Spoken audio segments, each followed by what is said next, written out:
minds to thrive in a rapidly changing world. Explore our accredited programs: nursing and midwifery, accounting and IT, banking and finance, marketing, human resource management, ICT, computer science, cybersecurity, applied insurance risk, and data analytics. Admissions are open now. Visit our campus at Tema, Comte 25, Peasby Junction, or apply online at www.delexusuniversity.edu.gh. Call us on 055 1198 100 or 055 1126 448.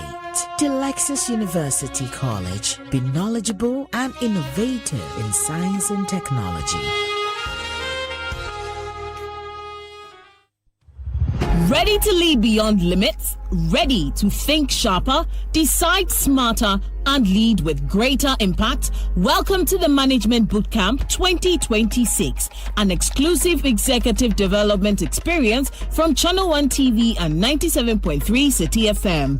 The Bootcamp is designed for ambitious professionals, executives, entrepreneurs, and business leaders who are ready to elevate their leadership capacity and thrive in today's fast-changing business environment. Gain practical insights from top industry experts in strategy, leadership, customer service, and digital marketing. The date is Sunday, 21st June to Friday, 26th June 2026. The venue is the Platinum Bay Hotel at Abokobi. To register, call 0501 145 434. Seats are limited. Secure your place today and take the next bold step in your leadership journey. Management Bootcamp 2026, shaping leaders, transforming businesses. The Management Bootcamp 2026 is powered by Channel 1 TV with support from 97.3 Citi FM.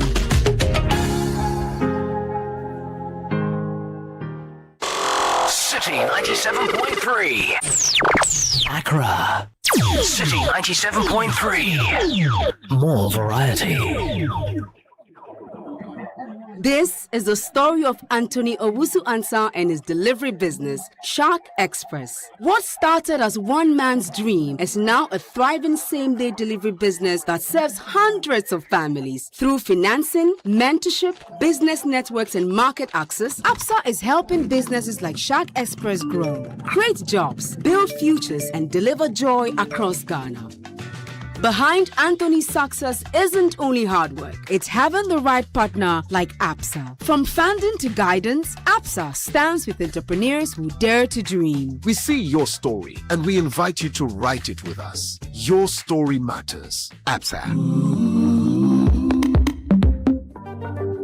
Ghana is building. Ghana is moving. Ghana deserves the best. And now, world-class vehicles are being assembled right here at home. Welcome to Zonatech Ghana Limited, your one-stop automobile shop and proud operators of an impressive automobile assembly plant in Ghana. From heavy-duty trucks powered by global giant Sinotruck to premium SUVs and pickups from Great Wall Motors and Cherry. From dependable light-duty trucks by Forland to world-class construction equipment from Shantui and Sanibu. Zondatech delivers topmost quality brands assembled in Ghana with affordable luxury you can trust. Built to international standards, supporting Ghanaian jobs, driving Ghana's industrial future. Whether you are expanding your fleet, building infrastructure, growing your agribusiness, or upgrading your personal drive. Choose strength. Choose quality. Choose locally assembled excellence. Zondatech Ghana Limited can be located at its headquarters in Tema. Call Zondatech Ghana Limited on 0501 772222 or 0501 773333.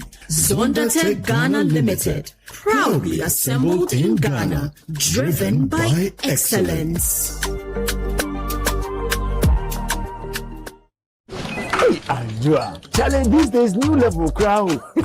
Where did you pass? Me, pass somewhere. I just switched for a better life. I switched for comfort. Look, your salary deserves better. Switch? Yeah. How do you mean? I switched my salary account to Fidelity Bank. And that's my jackpot. I get higher loan amounts with lower interest rates, as well as personalized financial support. They gave me a loan to expand my side hustle. And the terms are just flexible. Wow. Your salary deserves better. My salary deserves better, Pa. You see the way you are smiling wide? Yes, I will switch and smile wider. Your salary deserves better. Switch to Fidelity Bank today and enjoy lower interest rate, car and home loan, personalized financial support, and a smile that lasts. Switch and smile wider. Fidelity Bank. Believe with us. If I believe with us, Fidelity. If I know I dey your side, Fidelity. You are listening to Citi 97.3 FM, the city's finest. There can be no other 97.3. No need to change. Keep it tuned to Citi. You're number one. Don't look no further. We've got it all covered. Citi FM. Good morning. Good morning. Good morning. Good morning. Good morning. Good morning, my neighbor. Good morning to life. Good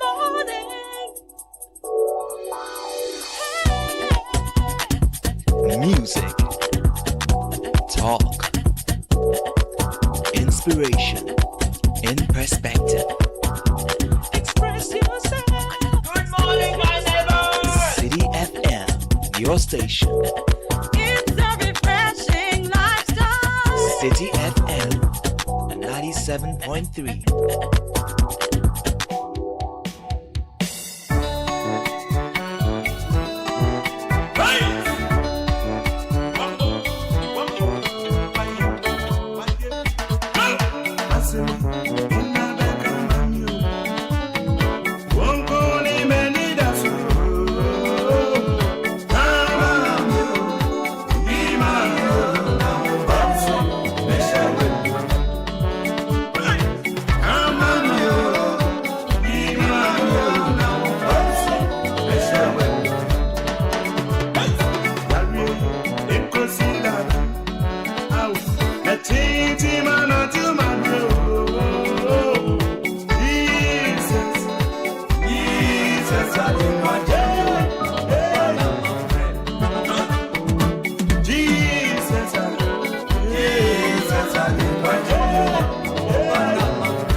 The power of This is Citi 97.3. This is the Citi Breakfast Show, the city's biggest conversation. The Citi Breakfast Show. Rise above the noise.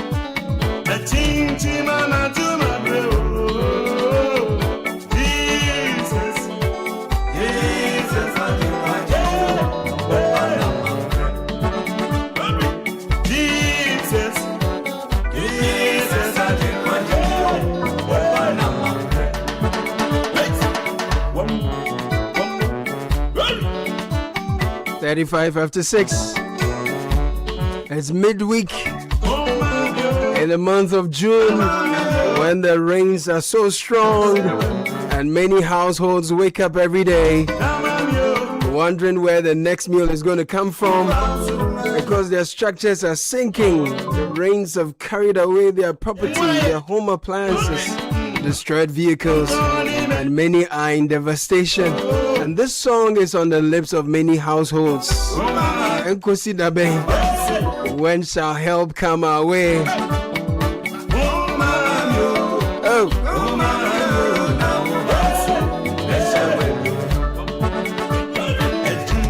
For others, it is their businesses that are on their knees, wobbling, soon to collapse.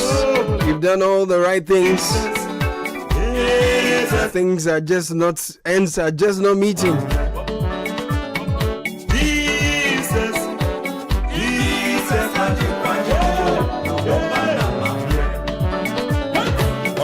There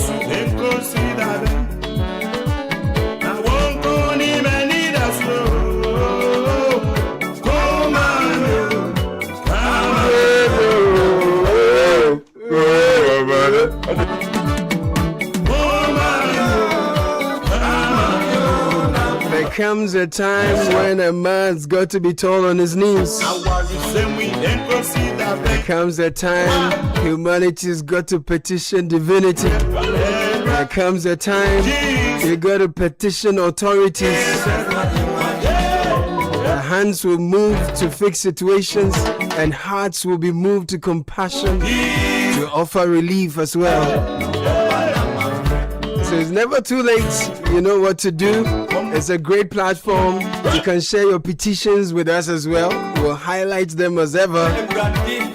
Call out, reach out, cry out. That's the message for you this morning. How can we be of help to you? This is the Citi Breakfast Show, 97.3 Citi FM. My name is Caleb Kudah. Richard Dela is here. Business sense is a simple message to you. You have to move. You gotta cry out. You gotta move, organize, come together, make something happen. Don't die in silence. Absa says if you're going green, it's not just about saving the planet. It's saving real money too. Installing solar panels, cutting down your power costs, getting an electric vehicle, reducing what you spend getting around, to switch to energy efficient equipment and lower the cost of running your home or business. And the best part is Absa Bank can help you finance it all. Absa Green Finance Loan gives you what you need to make it happen. So walk into any of our branches, ask about the Absa Green Finance Loan today, and say yes to a greener tomorrow. Your story matters, Absa. News reviews brought to you by Zondertech and Fidelity Bank. Welcome to Zondertech Ghana, your one-stop automobile shop and proud operators of an impressive automobile assembly plant in Ghana. From heavy-duty trucks powered by global giants Sinotrack to premium SUVs and pickups from Great Wall Motors and Cherry.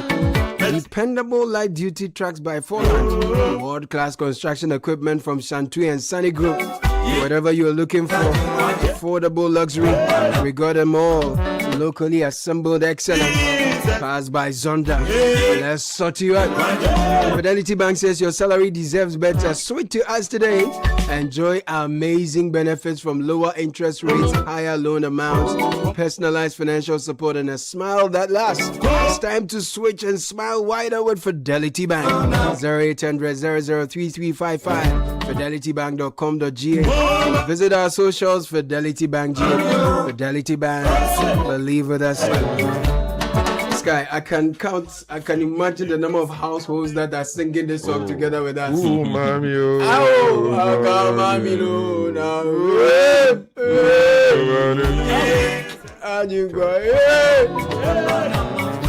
Charlie, the rains, they devastate. Charlie. They expose the weaknesses in our system. Oh my word! And this dawn, I saw a video. I think it was shared by Kojo. The name is Sheldon, right? Oh, Kojo Sheldon, yes. Yes. And look, I think some folks were removing the belly of the, the thing, the gutter, when they do the road, that thing under, the hole under it, how do you call it? You now who calls Scoop Papa? No, we understand what they are. So the thing where it be channel where they under the road. Yeah. Charlie. They use some tie and some chains to remove the thing. Wow. No. We should not be living like that. Wow. Bottles, like plastic bottles. Yeah. Plastic all the things these are not, I mean, the environment will always fight back. Yeah. Now, the question you ask yourself, how did those things find themselves there? Yeah. Is it that people are deliberately throwing them in there? Or maybe water carried them from somewhere to that place? Right? So, and I don't know what the government policy position is on dealing with these plastics. The president has ordered NADMO and to map restricted lands to curb flooding risk. And he's also instructed that MMDCs to make sure that they do what they have to do. And I understand that to mean taking down structures that are on waterways. And all. Yesterday we were urging him to do that. Yeah. But you see, we need real action. I mean, talk, yes, good, giving directives publicly. Yeah. But we need to back that with concrete resources and allowing them the free hands to do the job. Let's see that happen. But what I saw in that video, look, and then also Newtown, the Tema area. Yes. On the sea. Tema man here, there's Badu. Oh, plastic, like, I mean, it's floating like that on the water. Look, it reflects on all of us in a terrible way. And I think there has to be a governmental plan to confront this plastic menace in a big way.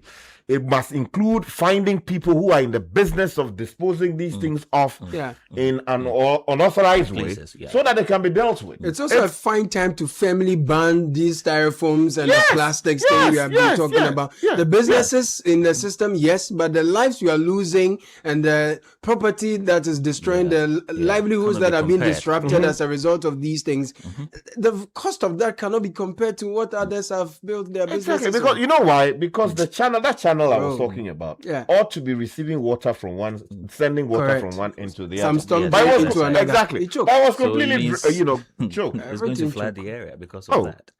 Anyway, so 0539-986-996 is an interactive show as ever. Wherever you're listening to us from, share your story with us, share your petitions with us. Let's see how you are coping and let's work together to fix this. Let's get into the papers, gentlemen, shall we? The Ghanaian Times says this morning over 4,000 drivers denied licenses after mandatory eye tests last year. This is coming in from the DVLA. This is a great story. We've been talking about this. Yes. I've never seen a truck driver wearing Gankui. I've never. So we need to look into this matter well before we even begin investigation.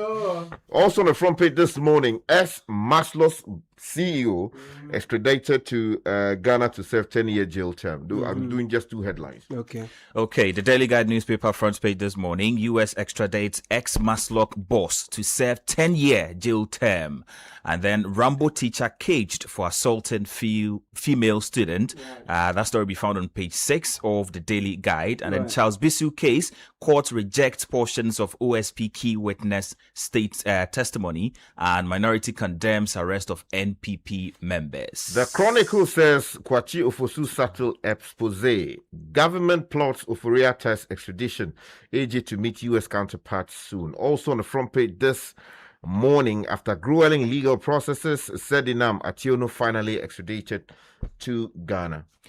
The new publisher, Gomwa West Showdown. I will contest. I've told the MP and he's shaking in fear. Captain Smart's NDC membership card pops up. And then male teacher arrested for assaulting senior high school girl. The News Center says after Sedina Oforiata, Dr. Ayini heads to Washington for deal to exchange him for Ghanaians wanted by the USA. Also on the front page this morning, Supreme Court asked to stop DACF, which is the District Assembly's Common Fund transfers to MPs. I've been talking about this thing like forever, but I don't believe that the Constitution allows for MPs to be pocketing a share of the common fund. Let me take you to the Informer newspaper front page. And the stakeholders demand sustainable funding shift in Accra waste crisis. Dr. Mahmoud Baumia unveils cocoa rescue policy as farmers demand lasting solutions. And the Ghanaian publisher says this morning that NDC 2028 race, Pratt questions credentials of hopefuls. So comes with a photograph of Johnson Stadium Ketia, Julius Deborah, Ato Forson, and Haruna Idrisu. Also on the front page this morning, IEAG hails ECUM's impact on port operations. I mean, all these, how do you call them? Acronyms. The Inquisitor newspaper this morning, detractors shamed. KGL shocks NLA, pays 173 million Ghana cedis as compared to 44.9 million Ghana cedis by 29 operators. And they also captured the story of Sedina in Ghana to serve jail term. Okay. Should I do the daily gist too? Yeah, I think yes. They also have the daily gist. The Herald says this morning, Maxlock boss's lawyers revealed Godfred Akoto and trial judge knew her serious illness. Medical reports were before court ahead of U.S. trip. Also on the front page this morning, NPA targets 50% LPG access by 2030 as safety campaign intensifies. But what's happening with this cylinder recirculation or something? Module. We spend a lot of money as a country on that. What's going on with it? Honorable Eddie Tamasco. Okay. What is happening with that? The Daily Gist newspaper this morning, Forson sits on 24 billion Ghana cedis as ministers cry for cash. Story will be found on page 6 of the Daily Gist. And then Gomwa West NDC rejects Captain Smart's membership claims. Okay. Let me take you online now. You have one more. Yeah, my final newspaper for this morning, the Daily Post. Ghana Maritime Authority commissions warrants 70 safety guards to enforce regulations along the country's inland waterways. And then also President Mahama returns home from state visits to the UK and Belarus. Okay, final newspaper from me, the Ghanaian Point. Unplanned urban growth driving Accra flooding crisis. NDPC chairman speaks on that. And then Cath doctors suspend strike after Santahene's intervention. Right. On health, Akando says 16,000 health workers to be recruited by the end of this year. This is on channel1newsonline.com. Government probes school feeding complaints at Buaduyili Primary School. Sedinam's early release not worth the political backlash. This is Kwebu. And GSE, Ghana Stock Exchange, regains global recognition. This is according to President Mahama. Better late than never. Tuya Yabua on Sedina Tamaklo's extradition. And Apanyo Market calls for bipartisan defense of free speech. Indiscipline goes both ways. Nimoy Thompson blames citizens' assemblies for flooding. And the presidency has reported that 233 political appointees, 808 total staff is what they've got. And that story is on citynewsroom.com as well. Minority accuses government of secret World Cup travel slots for NDC loyalists. Stop chasing awards. Prioritize flood solutions. Nimoy Thompson is speaking here. And on the flood report directive is a waste of energy. Titus Glover slams President Mahama, who has requested a presentation by NADMO and the various authorities on how to deal with the flooding. The president, I hold you in high esteem, I beg you. He said you want presentation, so you know where we are going to start. Discussions, what we need is enforcement action. Yes. Please, let's go with the directive. Okay. This presentation business, we are going to sit down, talk, tea, and tea. No, let's do the real work. If you go to the High Street Journal this morning, 82% of Africans say governments are failing to control prices as cost of living crisis persists. You can go to jail for multiple sale of land is a legal insight here. Other stories there as well. My Journal Online, Mahama orders NADMO to map restricted lands to curb flooding risks in Accra. The assurances were good. Ashanti Regional Chair of the Ghana Registered Nurses and Midwives Association on suspended industrial action. Nobody should be punished. This is the association defending CATH CEO. There are other stories there as well. And then I have right papers and visa. Bad referee Atan, the Somalian referee, is speaking here. Let's get into the details. Okay, so let me take you to the Ghanaian Times, which has a story that I love so much. Over 4,000 drivers denied licenses. The story is on page 12. The lead story, Benjamin Actintete, reports this morning that a total of 4,896 commercial and private vehicle drivers were denied licenses last year due to poor eyesight. The Driver and Vehicle Licensing Authority has disclosed now the affected applicants were found to be suffering from various eye conditions, including refractive errors, glaucoma, and cataracts. Now, this is very important because we have been raising the issue on this platform about not seeing trotro drivers using or long journey drivers not using what's the name? Glasses. And so it is important that the DVLA has taken up this manner and doing something really great about it. Commendations to the chief executive there, the people working with him. I must say that I saw an editorial on the same subject matter. I thought I saw it in the Ghanaian Times. For some reason, I'm not able to find. Okay, yes, it's there. You find it on page 4 of the Ghanaian Times. Brilliant editorial. They conclude by saying that the Ghanaian Times urges all stakeholders, government, regulatory bodies, and the driving public to treat this matter with the seriousness it deserves.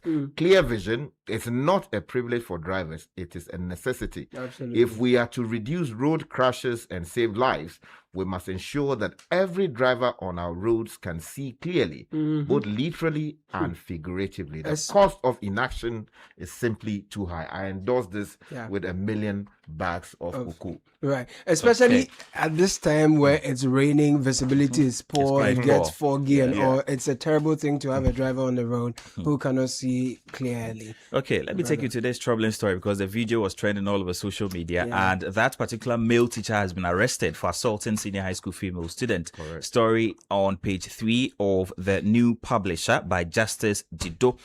The Ashanti Regional Police Command has arrested a teacher of Ghanaian Catholic Senior High School following a disturbing viral video showing the alleged assault of a female student on campus. Now, the suspect, identified as Eric Bonote Apaflo, age 39, was arrested by a police patrol team from the Ghanaian district on the evening of June 8, 2026, after authorities received report about the incident, which had already begun circulating widely on social media. Has it been confirmed he's a teacher, though? Because in other quarters, they are doubting that he is a teacher. But that's something. Well, I saw a video with an official of, featuring an official of the Ghana National Association of Teachers. Okay, nice. Yeah, in the Ashanti region, sort of confirming his role within the education space. So, as to the exact characterization, perhaps maybe in the fullness of time that will come out.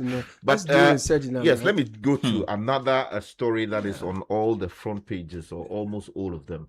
Ex-Maslow's boss back in Ghana. Now, the Chronicles version sort of slants the story and says that the story is by Jennifer Ambule. Find it on page 3 of the newspaper. The Mahama administration may be preparing to intensify efforts to secure the return of former Finance Minister Godfred Akoto Boafo to Ghana to face criminal prosecution following a disclosure that Attorney General and Minister of Justice Dr. Dominic Ayine is scheduled to engage officials of the United States Department of Justice on pending extradition requests between the two countries. Now, the revelation contained in a Facebook post by the Minister for Government Communications, Felix Kwachilfosu, shortly after the arrival of former microfinance and small, yes, you know the name, the chief executive, former Sedina Tamaklo Ationu in Ghana on Tuesday, has generated considerable public interest. Now, according to him, meanwhile, this quoting the minister, the Attorney General is scheduled to meet his counterparts at the United States Department of Justice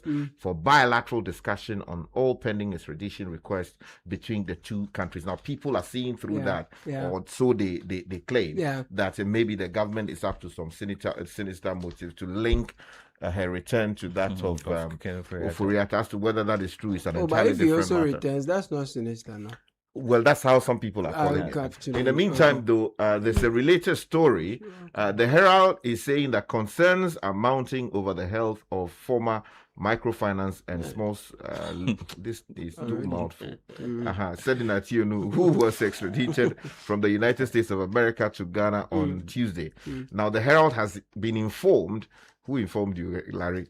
That once bubbly pharmacist appeared visibly stressed and frail upon her arrival. Now, family sources say she has been battling a serious illness for several years and has been undergoing continuous medical treatment and procedures.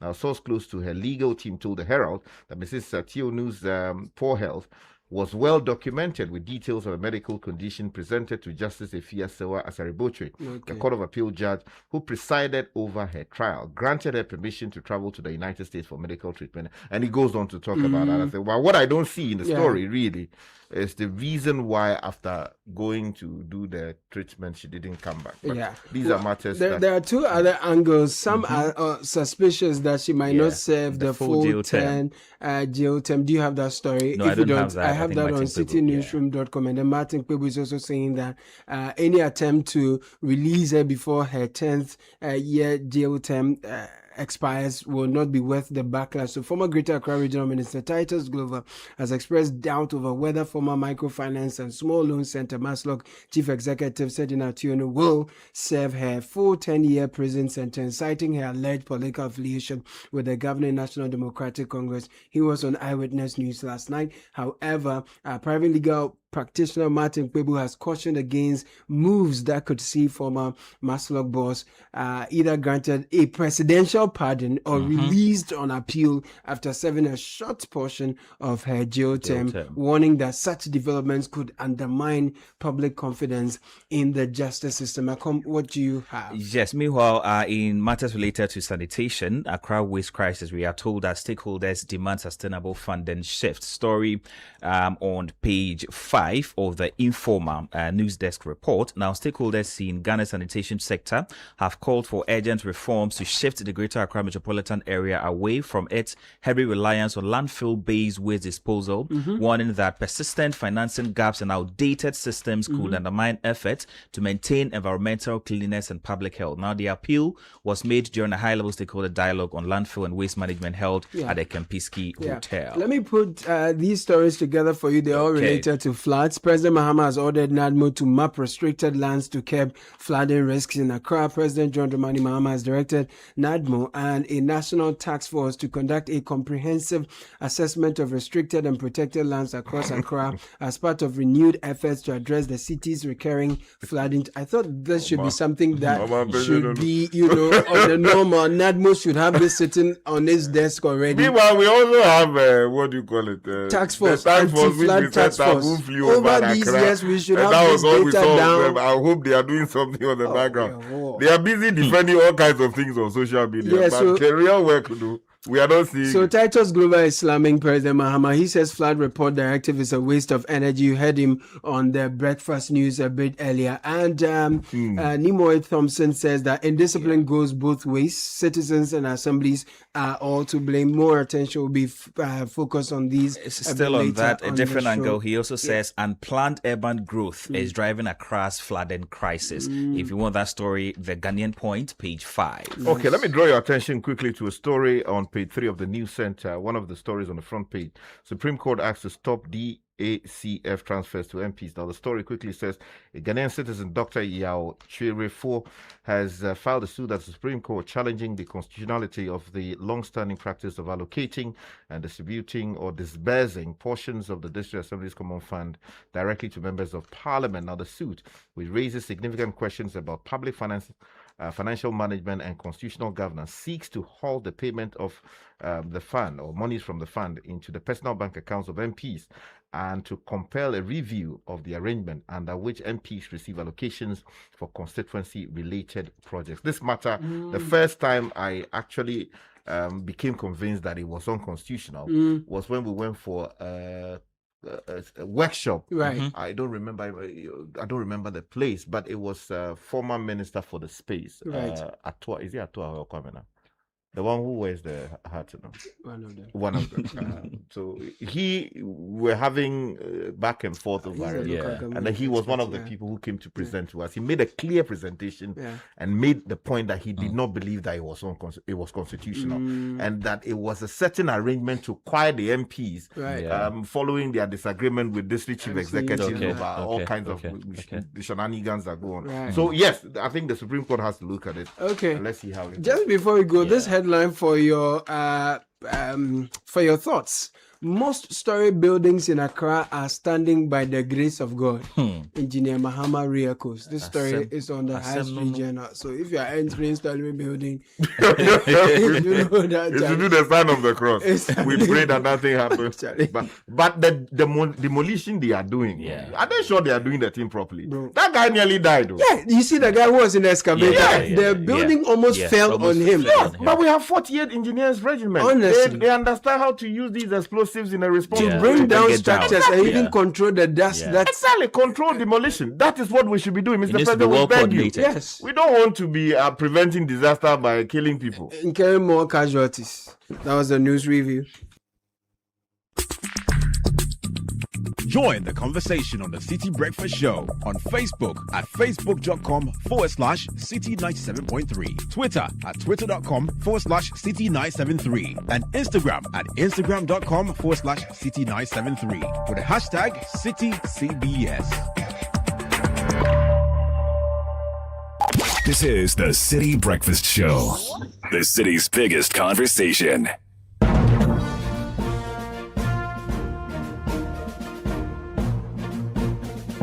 At 7, Siba Arba Benin has details of the breakfast news, the business news. Good morning, Shiva. Good morning, Caleb. Welcome to the breakfast edition of Citi Business News on 97.3 Citi FM. It's brought to you by MTN, EcoBank, and Goil Good Energy. Coming up in the bulletin. Bank of Ghana mops up 17.24 billion cedis through 14-day bills, and GSS targets mid-2027 completion of GDP CPI rebasing exercise, and later government seeks expanded gas network to drive economic growth. Let's settle for the details of our stories now. The Bank of Ghana has withdrawn 17.24 billion cedis from the banking system through the sale of 14-day bills as part of efforts to control the amount of money circulating in the economy. The latest 14-day bill attracted bids with interest rates ranging from 10.46% to 10.95% per year. All successful bids were accepted within that range, while the final interest rate allocated ranged between 10.50% and 11%. The average discount rate for the auction was 10.93%, while the average interest rate stood at 10.98%. The auction is part of the central bank's regular liquidity management operations. Through these exercises, the Bank of Ghana removes the excess cash from the banking system to help control inflation, influence short-term interest rates, and maintain stability in the economy. Away from that story, the Ghana Statistical Service GSS says its ongoing rebasing of Ghana's gross domestic product GDP and consumer price index CPI is progressing steadily and could be completed by mid-2027, provided funding continues to be released as planned. Speaking before Parliament's Committee on Economy and Development, government statistician Dr. Al-Hassan Idrisu said the exercise forms part of efforts to improve the quality and relevance of economic data used in policy making and national development planning. We are also making sure that we are up to date on the key indicators that we are using to measure how we are doing in terms of an economy, whether it's GDP, CPI, prices, etc. And so we've started the exercise of actually rebasing our GDP and also our CPI. So as we speak with you, Ghana is one of the few countries that does the CPI and GDP rebasing very frequently. Every 5 years or so, you have to rebase your CPI, that's your consumer price index, and your GDP, so you can get better data to take better decisions. So we've planned to rebase the GDP and CPI. We've started the exercise. We've actually gone very far. The Ministry of Finance is graciously supporting us with resources to do that. And it is our considered opinion that if we are fully resourced and the releases come on time, between now and then the middle of 2027, we'll be able to fully rebase the CPI and then the GDP. So we have better data that can support national development. Dr. Al-Hassan Idrisu is the government statistician. Now, President John Dramani Mahama says the Ghana Stock Exchange GSE has regained international recognition on the back of its strong performance in 2025. According to him, the London Stock Exchange acknowledged Ghana's achievements during his recent official visit to the United Kingdom by inviting him to ring the market opening bell, a gesture he said reflected growing global confidence in Ghana's capital market. One of the high points of the visit was the London Stock Exchange. I was given the privilege to ring the bell. Now it's not a bell, it's a button, to press the button for the exchange to start. And we were given that honor because of the performance of the Ghana Stock Exchange last year. It was adjudged one of the best performing stock exchanges after South Africa. And after a long time of scarcity, it has started listing again. First Atlantic Bank listed recently, Zen Petroleum listed, and they are preparing for the listing of Casapreco. And so there was quite a lot of interest in that regard. And so that was the UK visit. You heard President John Dramani Mahama. To other stories. The government is proposing the expansion of cross-border gas infrastructure in West Africa to improve energy security, attract investment, and support economic growth. Speaking at the West African Gas Summit 2026 in Accra, Deputy Minister for Energy and Green Transition Richard Attah-Mensah said the West African gas pipeline has shown the benefits of regional cooperation, but more interconnections are still needed to boost gas trade. He said more integrated gas markets will strengthen the region and make it more attractive to investors. The West African gas pipeline shows what is achievable, but there is still significant potential to expand interconnection across cross-border trade. The more integrated our markets are, the more resilient and appealing they become. The necessary infrastructure, the government cannot handle it alone. Private capital, development finance institutions, strategic investors all have a role to play. Our responsibility is to establish clear policy, transparent regulations, and a stable environment because investors value certainty and predictability. A major challenge across Africa is transforming ideas into bankable projects. Platforms that support project preparation and readiness can speed up implementation. The opportunity in West Africa is huge. We have the resources, we have the talents, we have the institutions, and the partnership to thrive. You had the Deputy Minister of Energy and Green Transition, Richard Attah-Mensah. Now, the Public Procurement Authority has issued a final warning to public institutions still flouting mandatory transparency rules under the Public Procurement Act, signaling a tougher enforcement phase in the management of state contracts. There's more in the following report. The warning follows a compliance review of the Ghana electronic procurement system, which found that several entities had failed to publish procurement plans and contract award details as required by law. According to the authority, continued non-compliance could trigger public naming, administrative sanctions, and restrictions on approvals for single source and restricted tendering requests.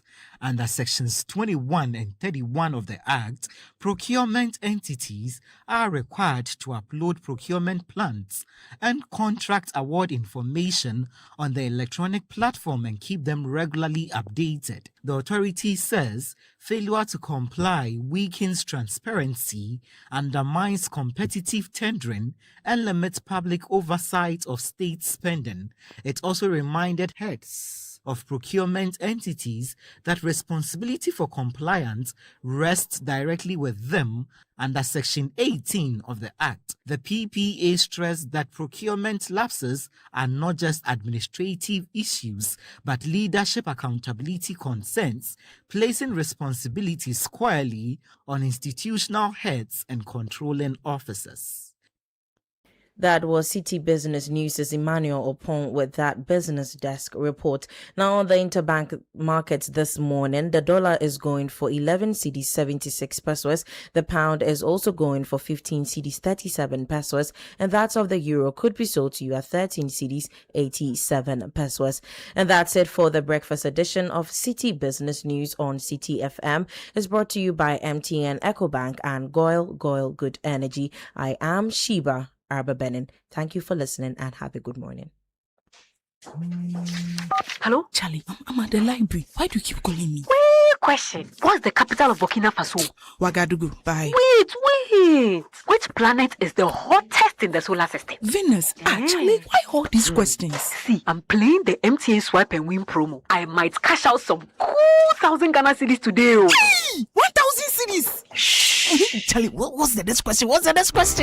Join the MTN Swipe and Win promo today. Answer trivia, earn points, and stand a chance to win 1,000 Ghana cedis every day. Weekly cash of 1,000, 2,000, or 3,000 Ghana cedis. A brand new Hyundai Texan in the first 3 months, and the ultimate grand prize of 500,000 Ghana cedis. Recharge your account to qualify for the daily draws. To join, visit swipeandwinpromo.mtn.com.gh. Download the My MTN app or dial *5030#. This promo is regulated by the NLA on the Caritas Lottery platform. TNCs apply. MTN.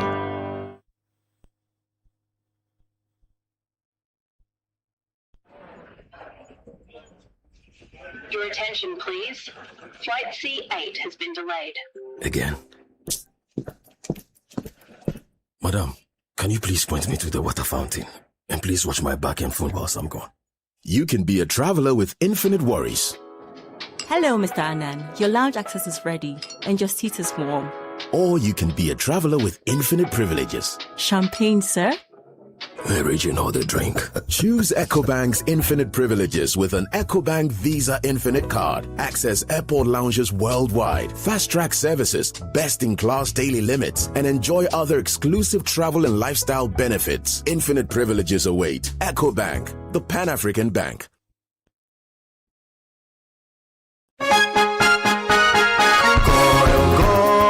Good energy powers the things that people do to empower themselves. It fuels families, communities, businesses.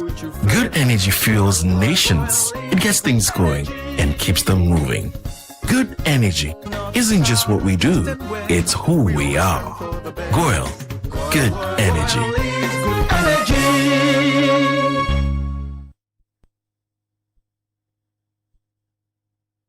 This is the Citi Breakfast Show, the city's biggest conversation.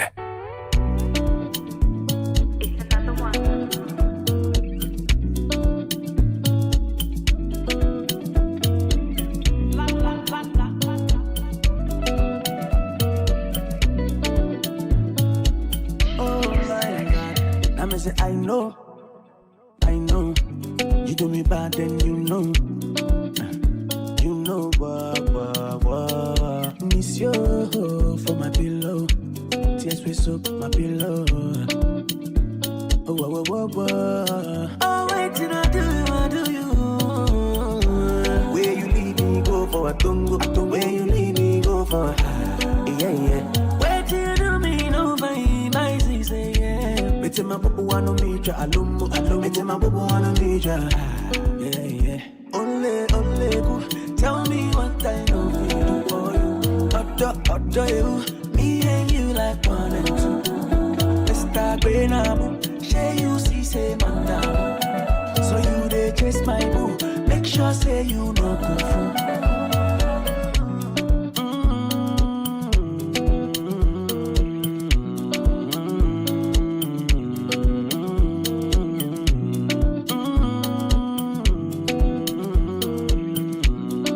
13 after 7, Gabby Affairs here with Kickoff.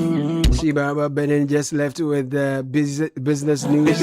Goyle, EcoBank and MTN brought us these. If you're looking for quality fuel that gives your engine smooth performance, Goyle Super XP of premium quality gives you correct choice when buying regular fuel. It's fortified with a special additive, gives longevity to your engine, makes your engine perform to the max. So go fuel up. Goyle Super XP, Goyle good energy.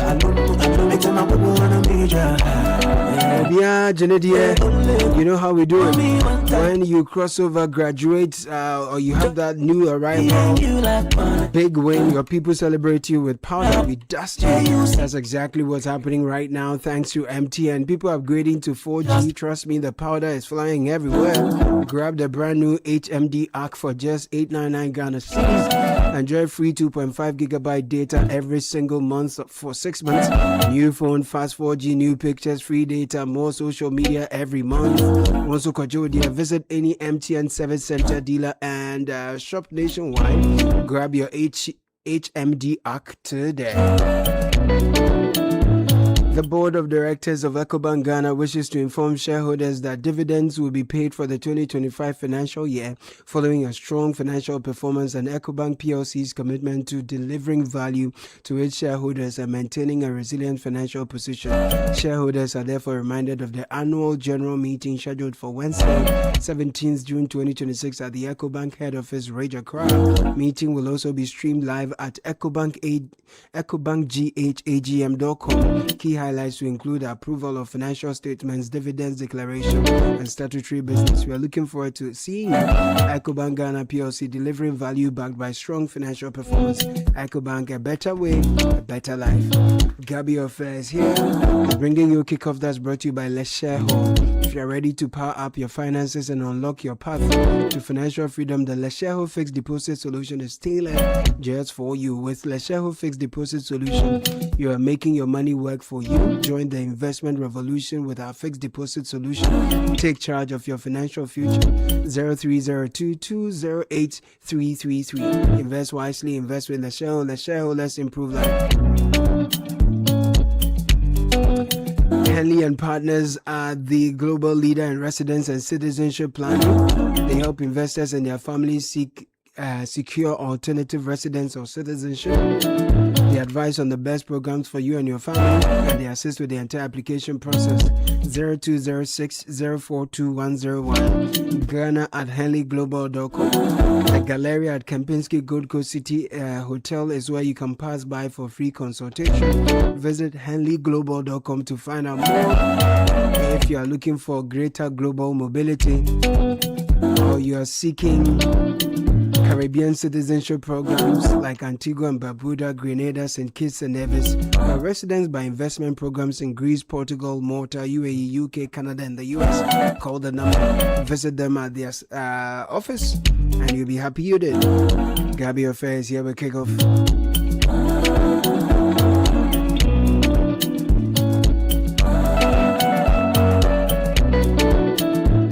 Gabby Affair is here. I understand South Africa and Mexico has a game.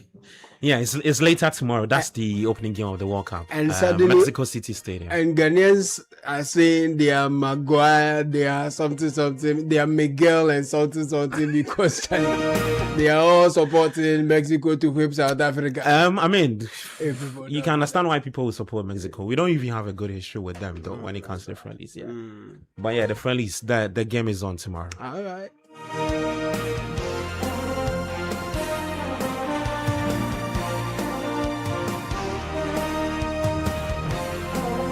All right, so it's Wednesday, June 10th. Welcome aboard to kickoff. In the next 10 minutes, we get more from the new Black Stars jersey because the Black Stars are set to wear the yellow jersey all throughout the group stage games.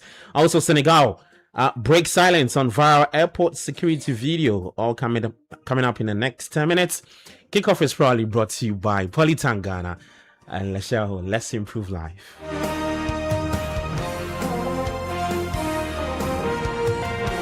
All right, I'm Gabby Affair. Let's start off with some World Cup related news. And for the first time in the FIFA World Cup history, the Black Stars will wear their yellow away kit throughout the group stage, and that will be their home kit. Why the change though? And what does this mean for Ghana's World Cup identity? There's more in this explainer. Right, if we're hoping to see the Black Stars wear the white jersey at the upcoming FIFA World Cup, the one featuring the spider web pattern inspired by Kente, Ghana's iconic hand-woven textile, you may have to get used to seeing a lot more yellow instead. Traditionally, the white jersey has been Ghana's designated home kit from the country's first World Cup appearance in 2006 through to the most recent tournament in Qatar back in 2022. The Black Stars have consistently worn white as their primary kits, with the yellow jersey or occasionally the red jersey with the yellow stripes serving as the away option. However, things have changed ahead of the start of the 2026 World Cup. After Puma unveiled Ghana's new World Cup kit, supporters quickly gravitated towards the yellow jersey. Its popularity surged among fans, with one notable example coming during Ghana's Independence Day celebrations, where many supporters proudly wore the yellow jersey, making it the standout favorite. The overwhelming response prompted the Ghana Football Association to reconsider its kit designation for the World Cup.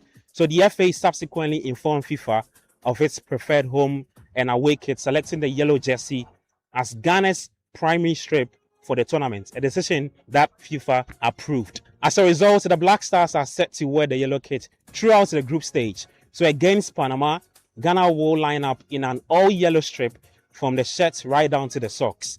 The same will apply in the clash against England. Despite being listed as the away side, Ghana will still wear the yellow, while England are expected to feature in their all-traditional white kit. In the final group stage game against Croatia, the Black Stars will once again wear the yellow kit, with Croatia expected to be in their familiar red and white colors. Now, what this means is that for the first time in Ghana's World Cup history, the Black Stars are expected to wear yellow throughout the entire group stage.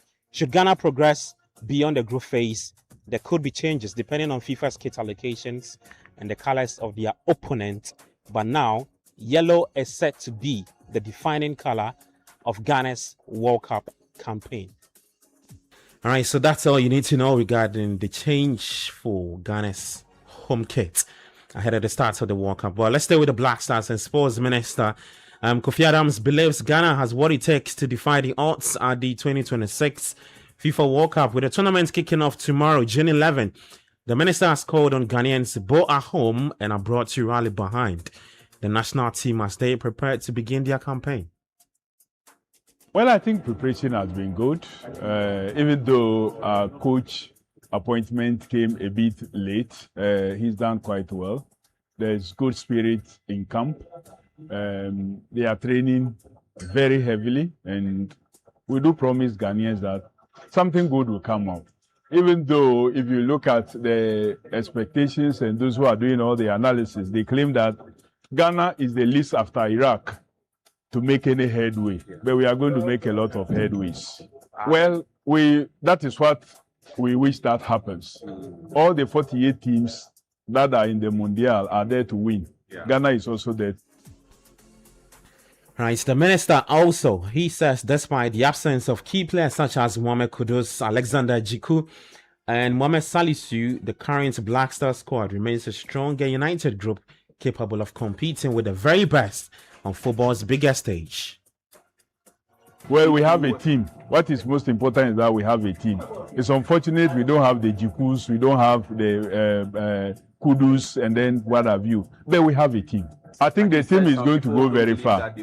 Well, the team is going to go very far. And who knows, we can return home with a trophy. What about that? Well, we are part of the 48 who are chasing the trophy. Well, I want Ghanaians, for all of us to support the team, all of us to pray.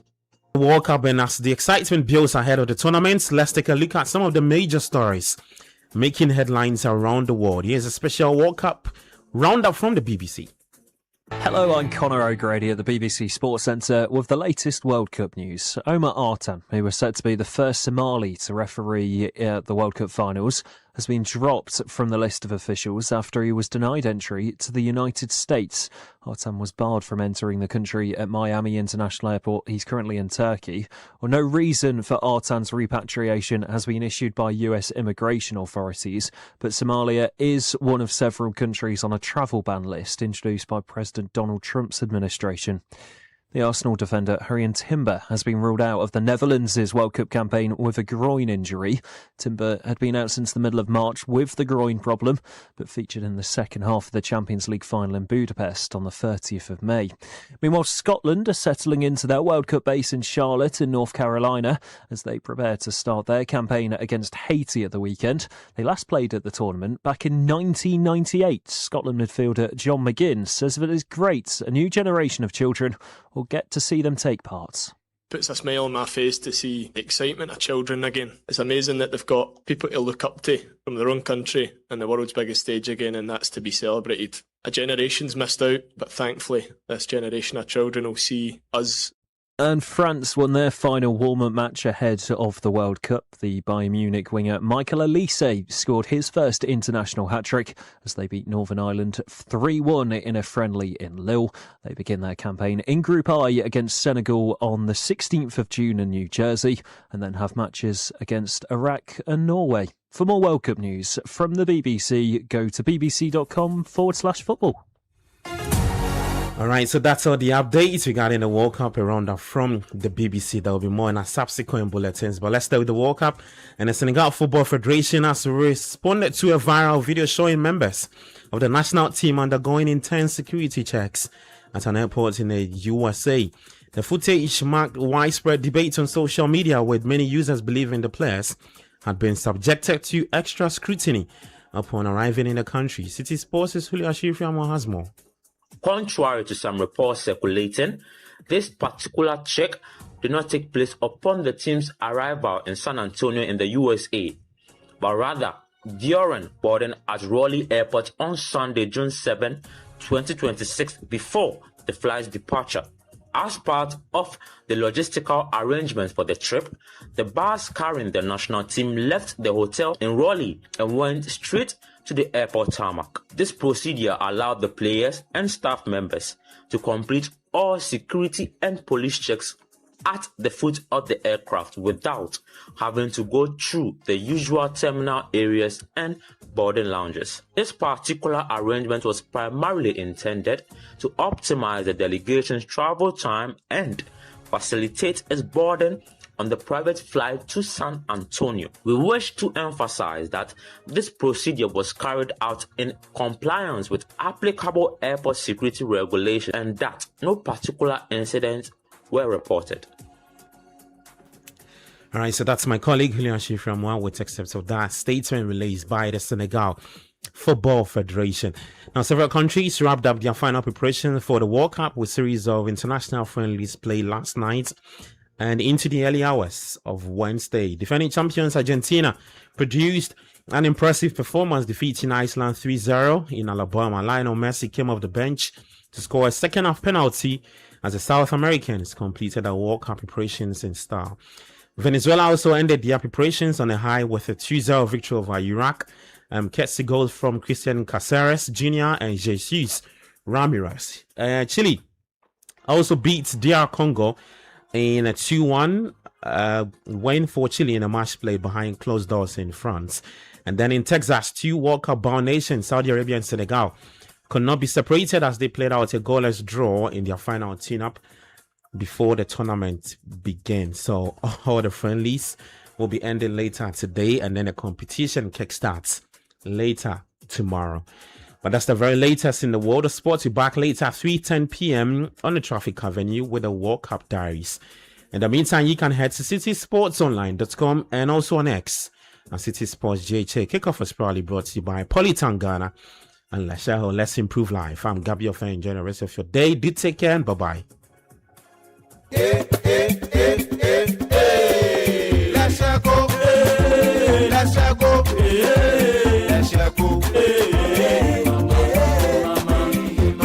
If you need unique services, innovative financial solutions, we deliver on our promise, cause we are number one. Let's go, we improve your life. Let's go.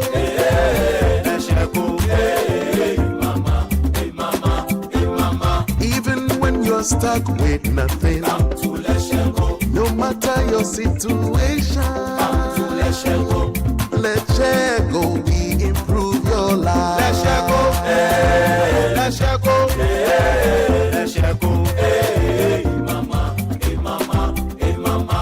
Let's go, we improve your life. Jumia is 14 years. 14 years with you. You're every day delivered. I call Jumia. Now, Bosu, forget the Kankpe lifestyle. Start shopping on Jumia. Enjoy great discounts up to 70% off this Jumia anniversary celebration from 1st to 21st June. Don't miss out on explosion days, treasure hunt, and daily flash sales. Download the Jumia app now. Jumia, we've been doing it for 14 years. Just Jumia it.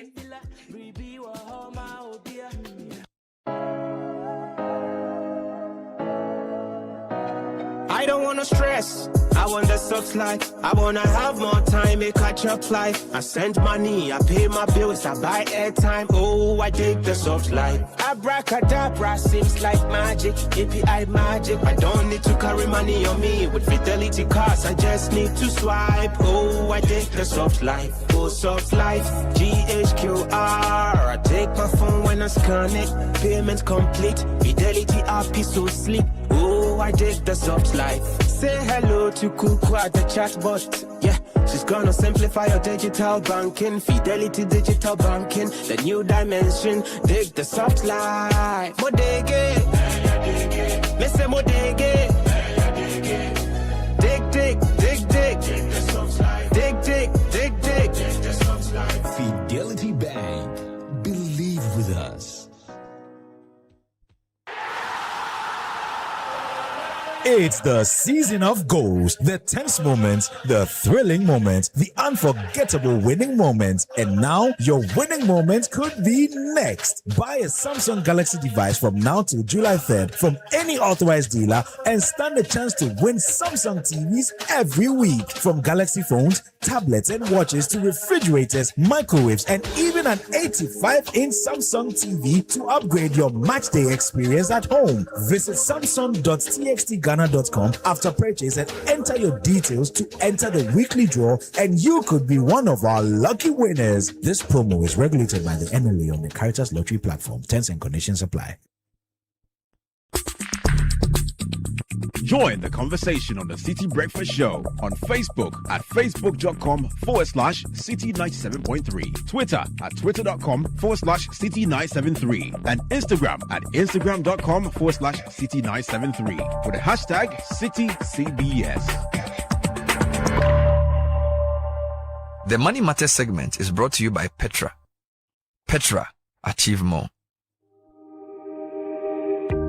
Welcome to the Money Matters segment with Petra. Think about it. You and your colleagues all depend on the same pension system at work. So why not talk about it? A simple conversation in the office can lead to a company-wide review, and that review can make a real difference. The free pension health check helps you evaluate the health of your pension. Start the conversation and book a session by visiting our website at www.petraonline.com. Petra, achieve more. The Money Matters segment was brought to you by Petra. Petra, achieve more. This is the Citi Breakfast Show, the city's biggest conversation. It's the season of goals, the tense moments, the thrilling moments, the unforgettable winning moments. And now your winning moment could be next. Buy a Samsung Galaxy device from now till July 3rd from any authorized dealer and stand a chance to win Samsung TVs every week. From Galaxy phones, tablets and watches to refrigerators, microwaves, and even an 85-inch Samsung TV to upgrade your matchday experience at home. Visit samsung.txtghana.com after purchase and enter your details to enter the weekly draw, and you could be one of our lucky winners. This promo is regulated by the NLA on the Caritas Lottery platform. Terms and conditions apply. Remember shit that your mama made for home church all of and watch it. Back to school with Kenke. It's here, come chop today. Did this shit the home and taste? Did this shit the home and taste? Did this shit the home and taste? Did this shit the home and taste? Onion, ginger, garlic blend, flavor you there. Pepper, shrimp, and fish inside. If you're no preservative, just herbs and spice. Natural we taste, spicy we eat. Did this shit the home and taste? Corner, chewy taste. Mother, your choice to make. Spicy taste like mama made. Did this shit the home and taste? Did this shit the home and taste? Did this shit the home and taste? Did this shit the home and taste? Okay, I'll see you soon. Why, baby? Hey, my Mr. Enra, my boyfriend, I could see about *959# when you phone so. Now we're winning. Anita, I don't doggy parko. Oh, one swa. I could see a sanswa number 1. I am watching now. And then there was so yummy show, Papa. Now me de toss a short, sexy dress, no. Now Mrs. Samiti. Now me yummy nails, no. So come on. Oh, no.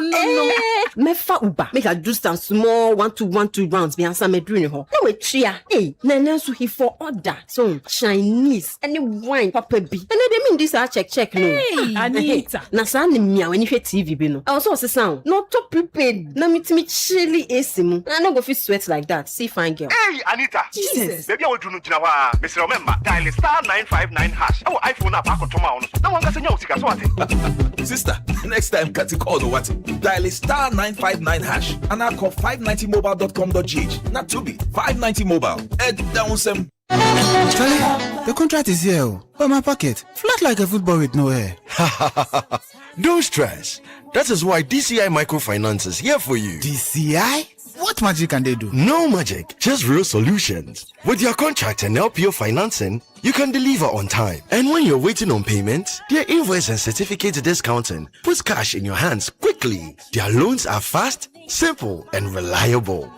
So no more borrowing for my father-in-law? Now, that's a blessing. Exactly. Call them now on 0577 66 9346. DCI Microfinance. Miles beyond the extra. Accra to a new way of flying. ValueJet is now in Ghana, connecting you from Lagos to Accra, from Accra to the beautiful city of Banjul and back again.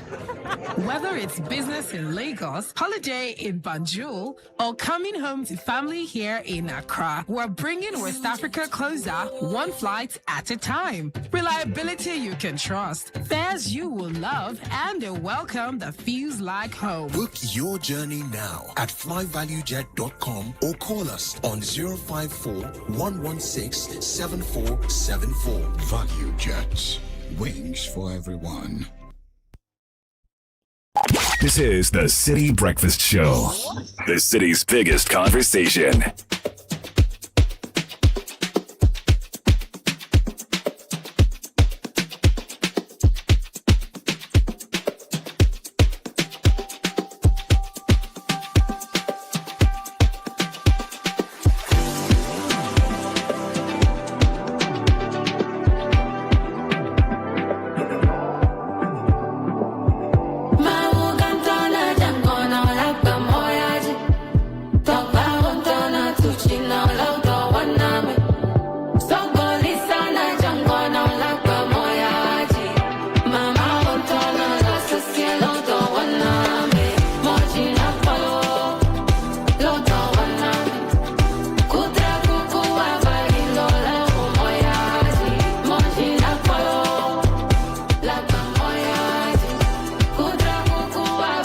Seven after 7, Mojina call. It's a prayer that your journey will be clear, your paths will be clear, that you will not strike your foot against the stone. Beautiful song for you, even as you step out of home to go eke out a living. We're praying for safety for you. We're praying that your diligent hard work will be handsomely rewarded. We pray for long life, we pray for strength, we pray for vitality. That's all we're asking for. And while you're on the road, please be mindful. We're in this rainy season. I'm here to now. Yes, I want to one boy. Thank you for always joining us. 0539986996. This is our show. Let's do it together. Now, you know that moment when the alarm rings and life is already asking questions. Campus, office, hustle, dreams all waiting to be changed. Those are the moments when you need something that helps you show up and keep going. Cowbell Coffee should stay with you at all times, whether you're grinding for that exam, pushing deadlines at work, or cooking up the next big idea. Cowbell Coffee gives you that creamy taste, rich coffee aroma. Kickstart your day right. You can enjoy it anytime, because success doesn't just happen over time. It's the little moments, early mornings, late nights, and through it all, Cowbell Coffee. Day with you. Cowbell Coffee with you every moment.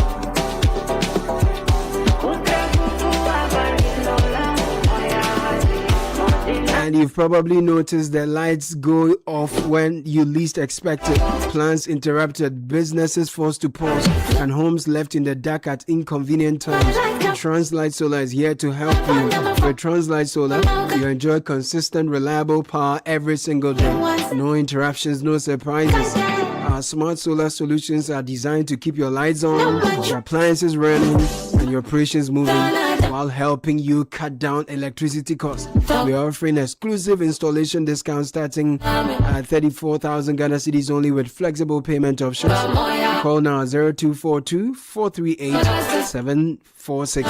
Visit translightsolar.com. Translight Solar, reliable power, total peace of mind.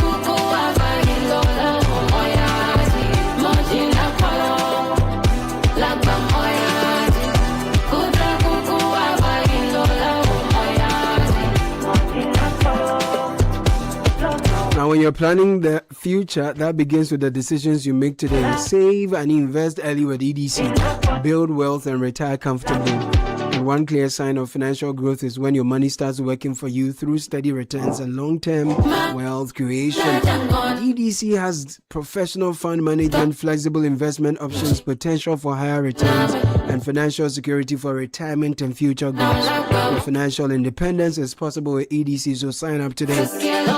WhatsApp at 0509 268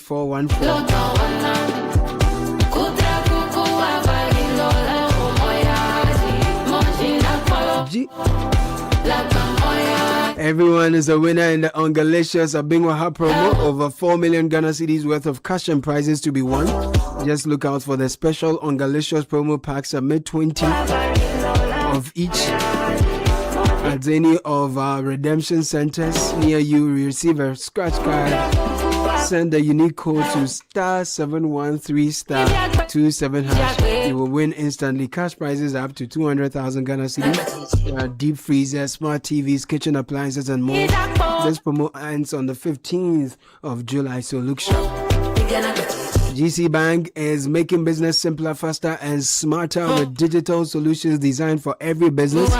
Run payroll, make vendor payments, and approve transactions on the go with GC Bank Online Banking. Pay bills, school fees, and buy forms instantly with GCB Pay. Importers and corporates, we have the ePay, which makes customs duty and institutional payments fast and secure. Businesses can also accept payments seamlessly through the GCB POS and GHQR with instant confirmation. Yesterday I had a conversation with the two gentlemen from GCB. So look forward to it. Always digital, always GCB. There are some amazing persons that are celebrating their birthdays today, and their loved ones are asking for Agbajiji Lamasa Abokadrika. Yes. Long life, good health, and Abokadrika. That one I don't know how to explain it. Yes. So happy birthday to the following. So this one says, hello Citi FM. I would like to wish Alexander Ejay, who is a lawyer of the DVLA Legal Department, a happy birthday. May the Lord God continue to guide his steps and grant him his heart desires. May this new chapter be filled with love, laughter, and happiness. It's coming in from the entire J family, and they're saying thank you for all your love and affection. This one says, kindly help me wish a wonderful, glorious, and happy birthday to a very good friend of mine, Ellen Owusu-Achao. She is really a gem. Nice. I pray for God's favor and light upon her life. It's coming in from Akwesi. He didn't supply further details beyond just saying that Akwesi. Of course, there are other messages that have come in. So let's go to our internal portal. This one says, happy birthday to Naomi Ankomase of Okaikwe North MPP. Wishing you a wonderful birthday from your friends and Francis Chemanting Kofigo, who is with the Okaikwe North MPP Constituency Communications Office. He's actually a hopeful, in that particular space. So Charlie, if he wants to contest the position, and he's using this thing lugubriously to promote himself. He's keeping hopes alive. Allah. And then also, happy birthday to Nana J of Hamburg, Germany. God bless you in everything you do in your life. It's coming in from your sister, gift love. Nice. Another one says that happy 8th birthday to our little superstar, Evram Poku Omari Adofo of Richard School. May God continue to bless you, guide, and protect you. May the Lord give you wisdom to know right from wrong. It's coming in with love from Mommy, Daddy, and Nana K. And this one says, happy 50th birthday to Albert Esuman of Parliament House. Oh, taste and see, but the Lord is good. It's coming in from my man CNN Kote, big man. CNN Kote. Big man, Nice Macho Man for Christ. CNN Kote, big man Bole. Macho Man for Christ. I love it. I love it. And this one says, happy birthday, Harrison Nihu. Today we celebrate not just another year of your life, but the incredible person and soldier you are. Your bravery and commitment at the infantry battalion camp in Sunyai do not go unnoticed. Your dedication to serving your country is truly admirable and inspiring. On this special day, I hope you find moments of joy and relaxation surrounded by the camaraderie of your fellow soldiers. May this year bring you strength, good health, and countless blessings. Thank you for your service and for being such a remarkable friend. Enjoy every moment of your birthday. Tanihu is coming in with this deep respect and warm wishes from Joseph Akrofi. Can say. This one says, happy, glorious birthday to our father, prophet, mentor, our teacher, Reverend Dr. Albert Anane. Your life is a gift to us and to the kingdom. Thank you for leading us with wisdom, love, and unwavering faith. May this new year overflow with fresh oil.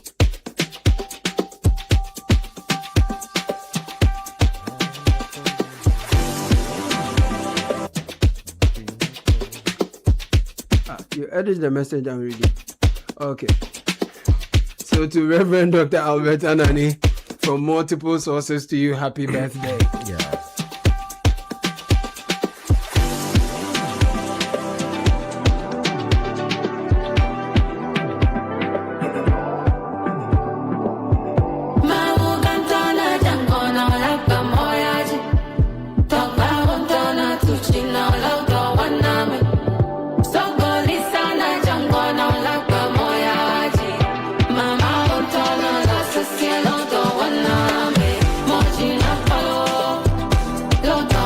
Sky. Yes, Killer, before we go on to deal with other equally important matters, something came to our attention yesterday. It concerns Ghanaian fisherfolk who are living in La Côte d'Ivoire. Okay. I hope the Minister for Foreign Affairs is listening because he appears to be doing a lot of work in this particular space. Now, we've seen videos and voice clips we've received from them complaining about how they are being, quote and unquote, mistreated by some authorities there.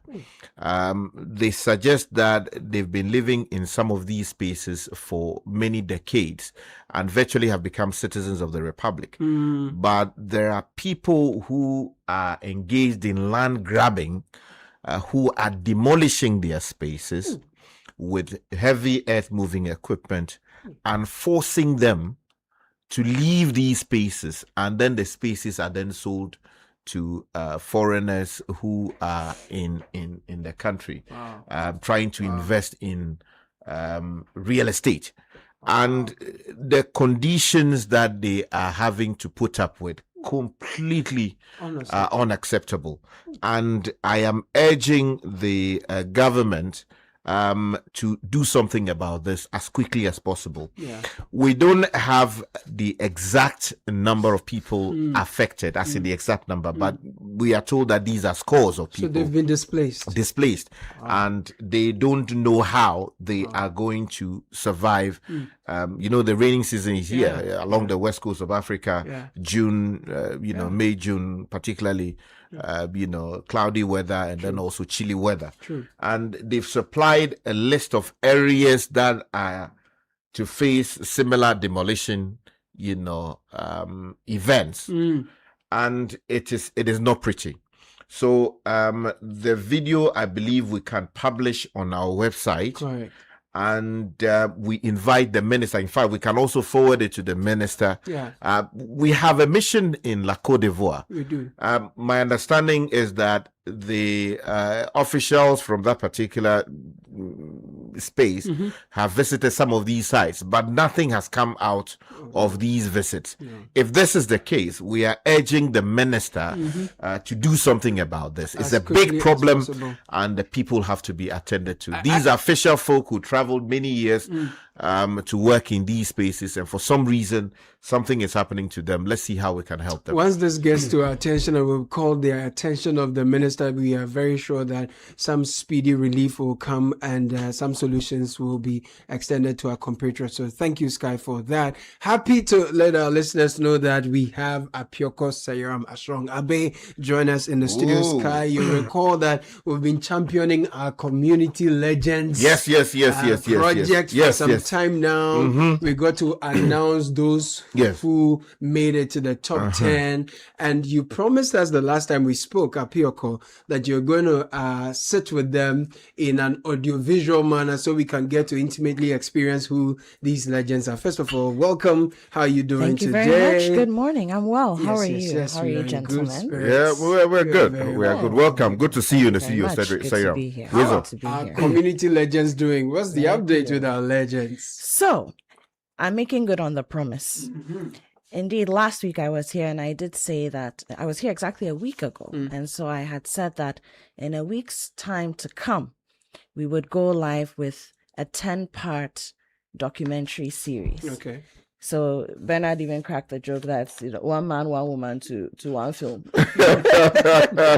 and that's exactly what it is. Yep. So tonight at 7:30 p.m. on Channel 1 TV, we go live with our very first episode of the Channel 1 Community Legends. Oh, beautiful. Yes. So we have 10 legends, and rightly so, each episode focuses on one. But I just want to briefly give a background for those who are hearing it for the first time. I mean, sometimes people live under rocks, so we need to make provision for such people. But very simply put, Channel 1 TV, we live by the mantra that we tell the story of the people. So we tell your story and we use your story to empower change.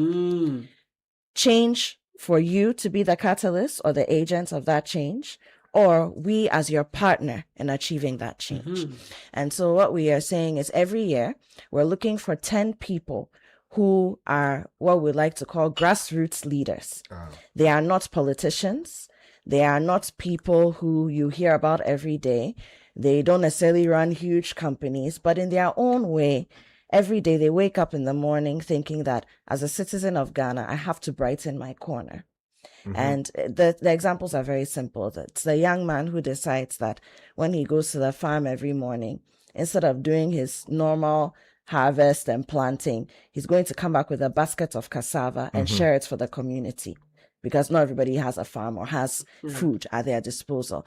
It's the young lady who decides that she is educated, and so once a month she's going back to her hometown to go and do some literacy training with young people. So these are the kinds of stories we're looking for. So we have 10 people who were nominated in a bigger pool of thousands by Ghanaians, people who live in this country like us, and these people are exemplary of who we think a model Ghanaian citizen should be. And these legends cut across sectors, from education to education, health, agric, and all over the place. All regions. And also cuts across age, generations. Our youngest legend is 14 years old. 14 years? Yes. Wow. So this is not limited to a certain age group, a certain gender, a certain Accra. No, we also have a very great regional spread.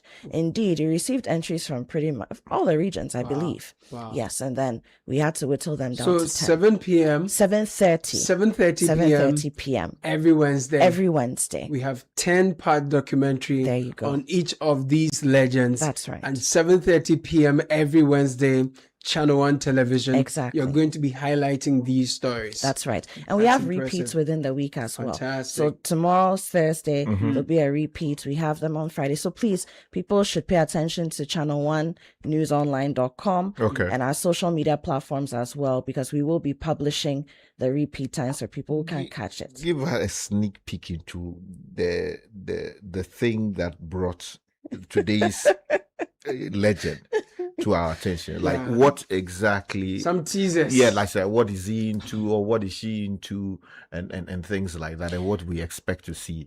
Okay, so I'll give you a very great background. Now, this particular legend, she is, she's interesting because this is not the space she was trained for, as you see with many of these legends. Okay, now she realized that there are lots of young girls who are dealing with teenage pregnancy. A big problem. They are disadvantaged because in 2026, we still have girls who are being kept out of school because they are told that, let's save what we can, even with free education at the different levels. You have to support with other things, right? No, let's keep you at home so that the boys can go to school. Or somebody will come and marry you, or will send you off to go and make money in Accra, and then you come back and support the family so you don't go to school. So in her dealings, in her work, she's encountering many of these young girls at the tail end of their journey. Wow. So either they've gone through the adversity and are now trying to make something for themselves, or they are at the cusp of giving up. So she said, no, you know what? I'm going to get these girls back into school. Literacy programming, partnering with libraries, even creating community libraries, and not with buildings. So to set up a pop-up with tables and books, let's read. Let's get you back on the grind. And then building their capacity. So this is the background of this person. She doesn't have money from anywhere. It's other things that she does as an entrepreneur that she pumps back into the business. Occasionally, she'll come across a grant, apply for it, and use it to bolster, and then the almighty asking friends and family to support. So this is the person we're talking about. Wow. That is a real change maker right out there. Yeah. Because, I encounter these people too, especially the ones who don't have lost their way. Because for some reason, either they failed one exam or two and can't make progress, or the person hitherto taking care of them is no longer available to support. So you have to intervene in one way or the other. To support them to get back on track. And even just to encourage them sometimes. Exactly. And yes, this is very, very important. And it is initiatives like this that continue to make our society a safer space.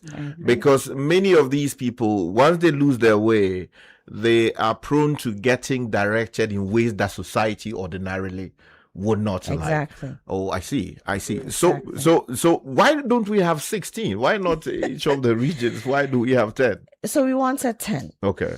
And 10 because 10 is a nice round number. And you see, we are starting this series. But what we will also do is at the end of this series, identify the story that's most outstanding with the help of our viewers and our listeners. Okay. And now we get into some kind of support award for this person. And so there's also the element of these people have never looked for any kind of, they are not looking for awards in the era of awards. They are not looking for awards. Like you said, glorification. But we believe that if we don't as a society also do something to edify these people, to also reward them, even though that's not what they are looking for. That was never the end game. It gets to a point you give up. Exactly. Not everybody can sustain their internal motivation to do good.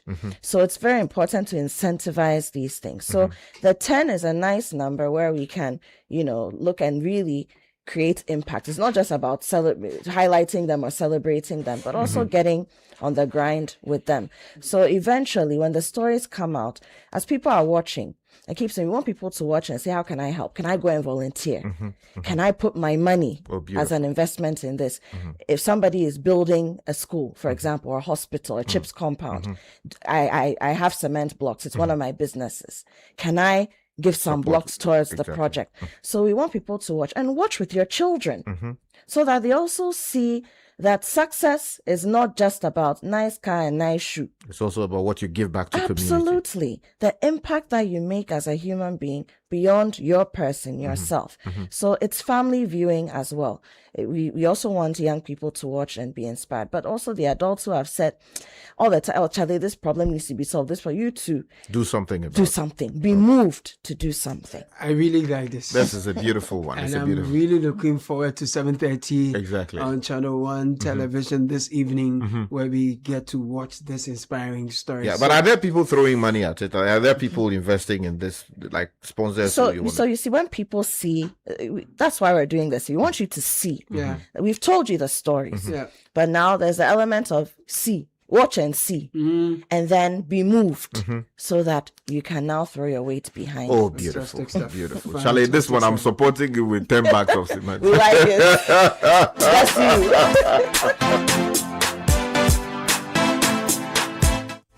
Apioko Serio Mabe, thank you as ever for the great work you do, and we're looking forward to 7:30 later today on Channel 1. Thank you for having me, Caleb. Yes.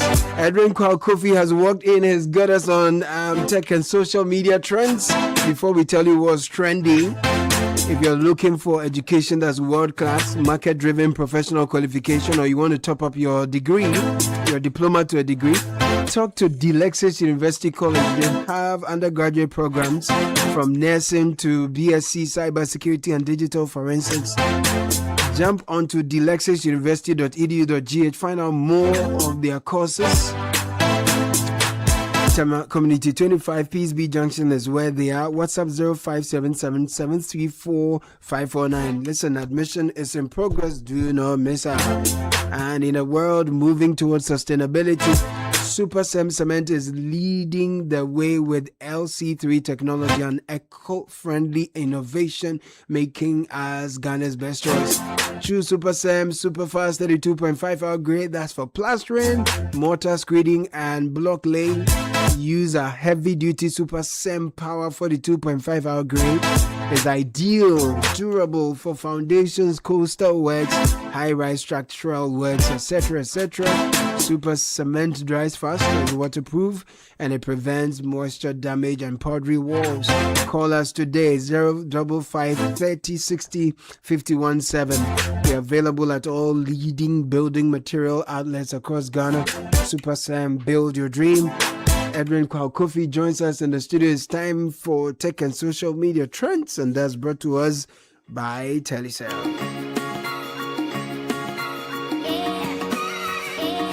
Edwin Kofi, good morning to you. Good morning to you, Caleb. Charlie, how are you doing? good to see you. It's good to see you too. What's making the rounds on social media in terms of trends? Well, I'm going to start with an update to a story I brought you yesterday. The assault on the female student by a teacher or an adult. So with the update we've got is that the Ashanti Regional Police Command has arrested that teacher of Ninehini Catholic Senior High School. Beautiful. His name is Eric Buenote Apaflo, and he's 39 years old. So he was picked up by police after the report of the assault on the 18-year-old female student, Patience Chibu. So the story goes that he serves as a caretaker of the school's hostel, and he confronted the students and some other students over some alleged misconduct, which led to the incident we've seen go viral on social media. So yeah, he's been picked up and he will face justice for what's happened. It is important. I just want to call on the members of the NAT, because I've seen some videos in circulation. They're making all kinds of demands. I think, yes, people who are facing the law for one reason or the other are entitled to bail. And people are, they can make demands like that, but they should do so using the appropriate channels. Making it look like this is an attack on teachers is completely out of order, because we have all seen the videos. And on the face of it, no instructor, no person in decision-making position Yeah. should conduct himself like that, regardless of what the Regardless provocation of may what's well up. have Well, been. Edwin, we're also learning, Sky, sorry for cutting you. We're also learning that the girl has also been picked up because she actually first attacked the gentleman. It's alleged. Allegedly. So these are all allegations. So she's also been picked up, and investigations are going to unravel the cause of all While this. we understand that it's not right for an adult in such a not at situation all. to escalate No, not at all. an assault into beating up the female students. There are other ways he could have handled that without laying his hands on her in protecting himself. And the leadership of the NAT, they have to show restraint. If you want to properly deal with this matter, please use the due process of law to deal with it. Some of the comments I'm seeing on social media from people who should know better, I mean, we should not make it look as though this is an attack on teachers. Yeah. A member of the profession has conducted himself in a way that is reprehensible on the face of it. Let's find a way of dealing with it without making look like It's us against them. no. We shouldn't go to that because nobody will be proud of that particular conduct. Exactly. And in that video, when he had her subdued on the ground, he kept kneeing her in the back. What's the justification for that? When you have her subdued, she's not making any moves. You keep kneeing her in the back. I feel that we need to tackle this with all seriousness, the seriousness it deserves. But let me move on to another story. And yesterday, we heard of the arrival in Ghana of Sedina Ationu-Tamaklo, who was is the former Maslock CEO. She's back in Ghana to serve her 10-year jail term. So she obviously was convicted back in 2024. She was out of the country, was tried in absentia, and she stayed in the US for a while. The Ghanaian authorities applied for her extradition, which was approved by a Nevada judge. And then eventually she's been extradited to Ghana, where she's expected to serve her term in office. But did we see her come? I saw people say that they want to see evidence of her arrival. Is that necessary?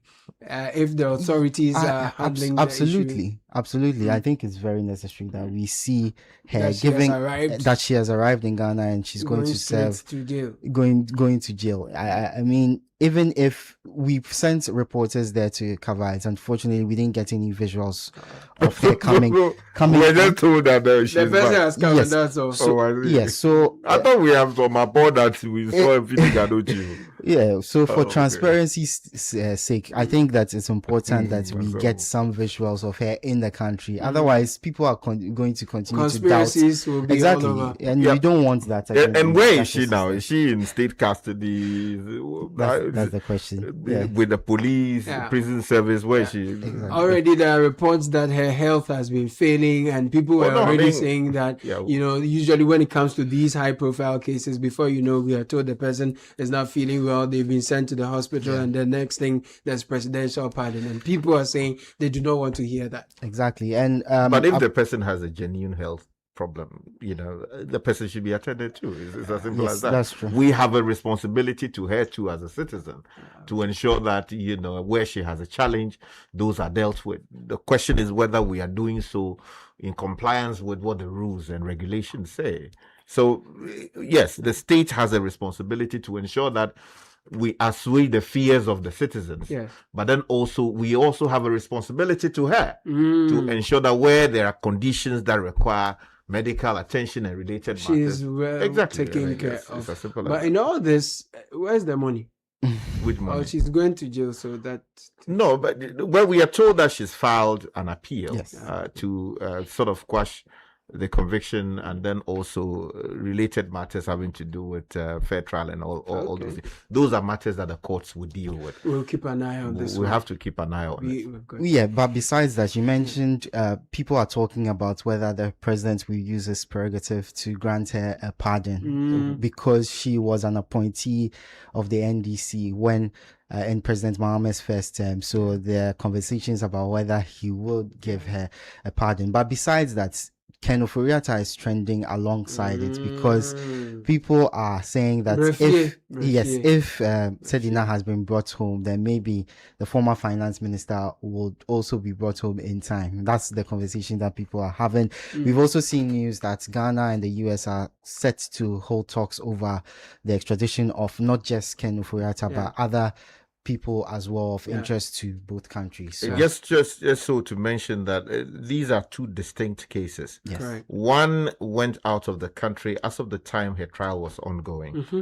And then she was sentenced in absentia. In other words, we went through all the processes here in Ghana, and the court of law, rightly or wrongly, found her guilty of what she was accused of.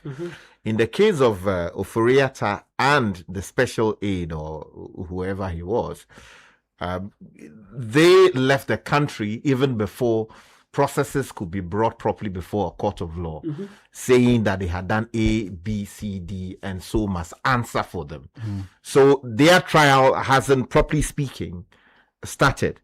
They are outside. We're told that there are processes that need to be served on them in order to properly engage the criminal justice system as to bring them to justice.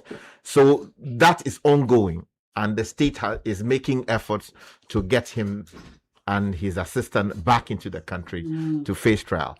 We're also told, if the reports are to be believed, that he's filed for permanent residency in the US, while he's also facing,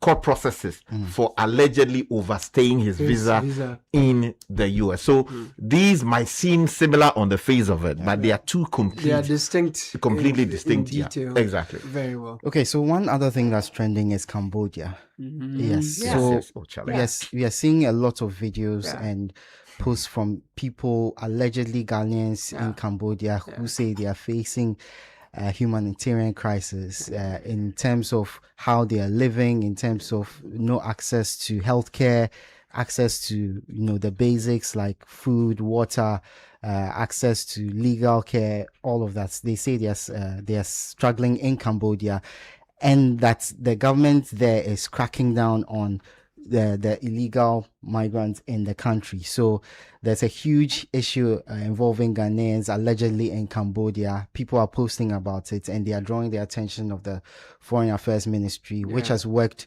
recently to ensure the evacuation of Ghanaians who are living in South Africa because of xenophobic attacks. So they are calling on the Foreign Affairs Minister to also intervene in this situation. You notice that we recently raised this matter of what was happening reportedly in Cambodia. There was a statement that was in circulation. The authorities sort of came back to say it was fake. Yeah, that's right. They were not doing anything like that. Now, this would appear to expose what appears to be a lie to the claim, if I can use that. I'm using it not with any bad intention, because if really there's a clampdown, and when we read that statement, I pointed you to legal, some nuance in the statement as crafted by the authorities. So this should put us on notice. So that if we have to go there and intervene in a meaningful way, we should. But it also raises the issue of where our people are traveling to and whether they are complying with the laws of those countries. Because in many cases, I know people who travel out of the country, you're visiting, you don't have immigrant visa, you are just visiting the country, you are to leave after 6 months or within 6 months. But they overstay because they want to hustle, get around, get some paper and do some These things can become problematic. Don't risk it. I beg you. Let's try. If we want to move, let's use the appropriate channels. I know that between March and May, about 85 Ghanaian nationals were evacuated from Cambodia. So we are adding this to the Cote d'Ivoire issue, and presenting them to the table of the sector minister, the Honorable Samuel Attah-Mensah, for some swift action. Okay, let's move on to tech news. And yesterday, I brought you the ultimatum given to the big tech companies like Apple and Google from the UK that they are supposed to put in software on the phones of the underage users to ensure that they are not exposed to explicit content. Well, Apple is previewing a number of interventions to ensure that children are better protected when they are using their devices. So it's giving parents a lot more control in what their kids can have access to. So when you're setting up your phone, your parents will have to set it up, and then they are giving a list of recommended apps that you can use. You are able to set the screen time. It's been redesigned to ensure that parents have greater access to how much screen time you have, and also the apps you are able to access, the sites that are going to be blocked on your phone. So that's a few of the interventions made by Apple to ensure that parents have greater control over what. Quickly, the challenge, however, is that, many of these netizens, these young generation social media people, the way they understand the tech, crazy. Many of their parents don't understand it like that. Then when they take the phone, what they can do to it, disable some of these protective measures in place. So I think the tech companies. And the parents also must be. The parents need to understand themselves. Yes, I think the things that 5-6-year-olds can do with a phone. I'm telling you, we need to be watchful. It's serious. Edwin, thank you so much for taking social media trends. We are young entrepreneurs. We're vibrant and we make the trends. When we run sales promos, it literally sells out because we know what's hot and what's not. So when it comes to business, let's show you how we clock it with Telecel Boss Plan. Telecel Boss Plan is here for young entrepreneurs, CEOs, and bosses like you. Whether you're building your hustle or running the whole show, Telecel Boss Plan gives you everything you need to stay on top. Digital marketing tool for your SMS campaigns, data for days, and all the vibes to keep your business tight. Simply dial *5959# or *700# to choose your Telecel Boss Plan package and grow your business like a boss. Telecel, connecting energies.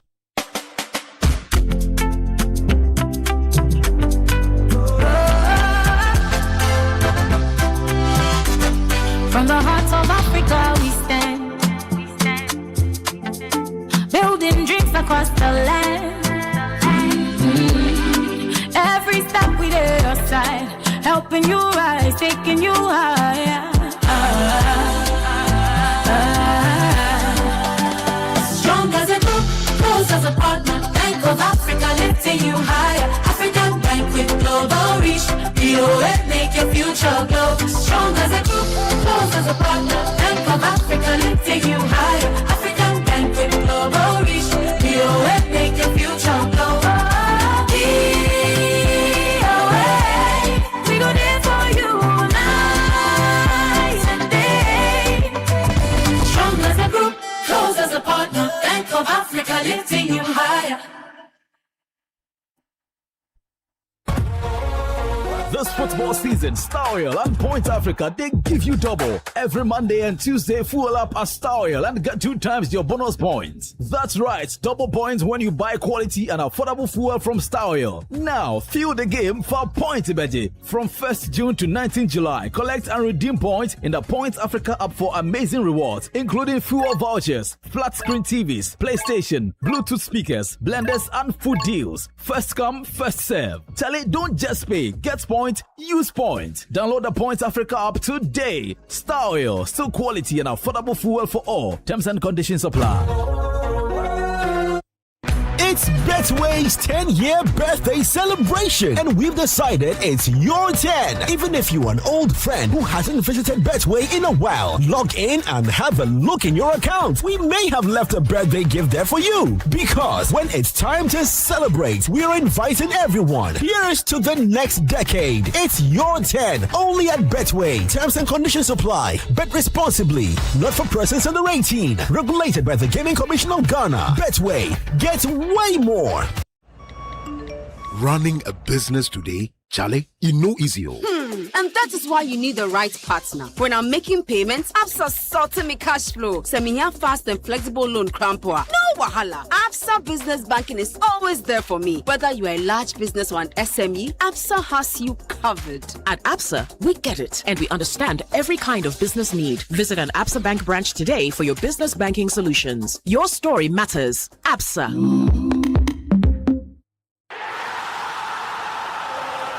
It's the season of goals, the tense moments, the thrilling moments, the unforgettable winning moments. And now your winning moment could be next. Buy a Samsung Galaxy device from now till July 3rd from any authorized dealer and stand a chance to win Samsung TVs every week. From Galaxy phones, tablets and watches to refrigerators, microwaves, and even an 85-inch Samsung TV to upgrade your match day experience at home. Visit samsung.txtghana.com after purchase and enter your details to enter the weekly draw, and you could be one of our lucky winners. This promo is regulated by the NLA on the Caritas Lottery platform. Terms and conditions apply.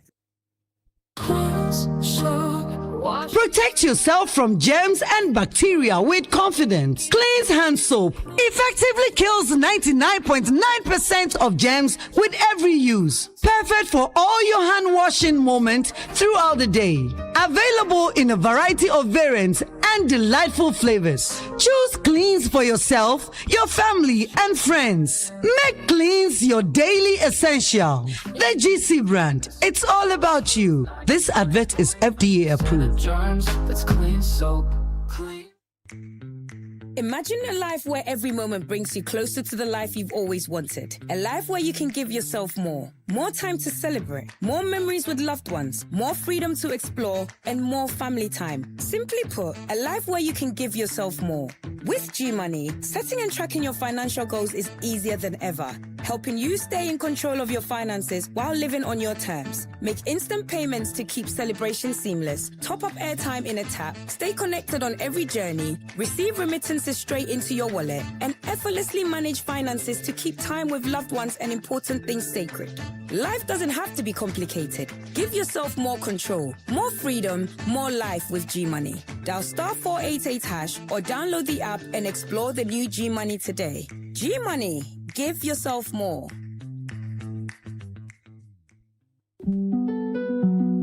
Accra. Accra to a new way of flying. ValueJet is now in Ghana, connecting you from Lagos to Accra, from Accra to the beautiful city of Banjul and back again.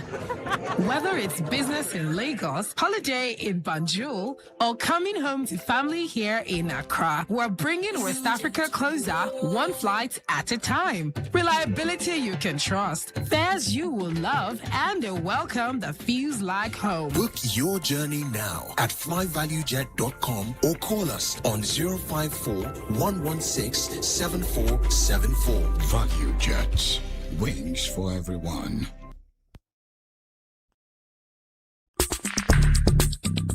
Join the conversation on the Citi Breakfast Show on Facebook at facebook.com/Citi97.3, Twitter at twitter.com/Citi973, and Instagram at instagram.com/Citi973 with the hashtag CitiCBS.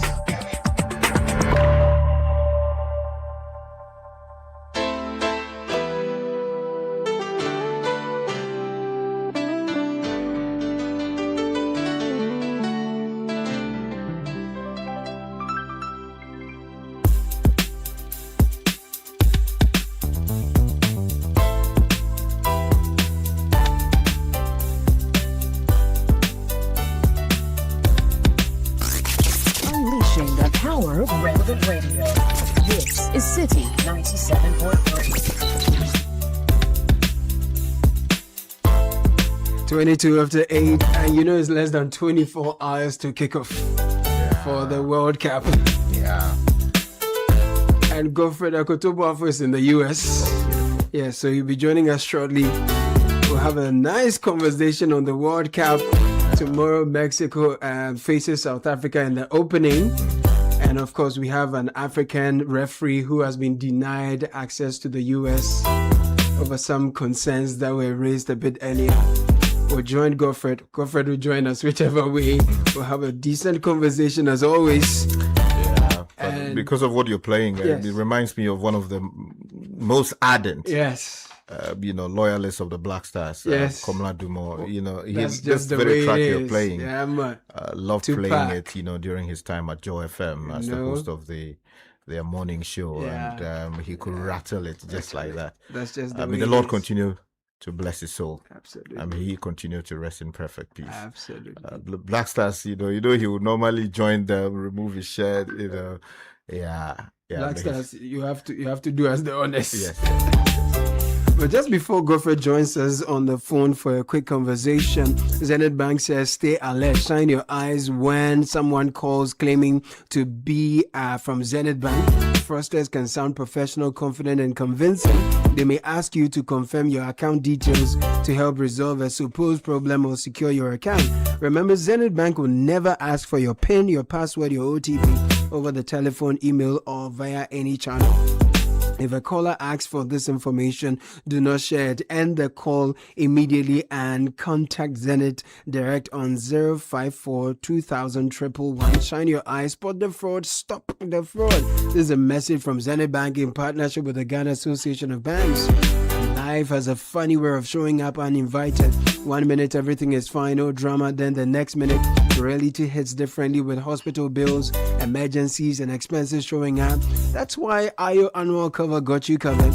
With just a yearly premium of about 159 Ghana cedis, 264 or 396 for yourself and each family member, you get up to 16,125 Ghana cedis. You support your funeral expenses and up to 322 Ghana cedi daily hospital cash benefit per night. So say yes to us. Even add up to 6 family members from 1 to 69. Sign up. It's quick and simple. Log into the Momo app. Go to Financial Services, select Insure, tap on IO and follow the prompts. Dial star 928 star 101 hash. Select annual cover and sign in seconds. For inquiries, WhatsApp 0596 918 235. Follow IO at IO Ghana on our socials. IO because you care.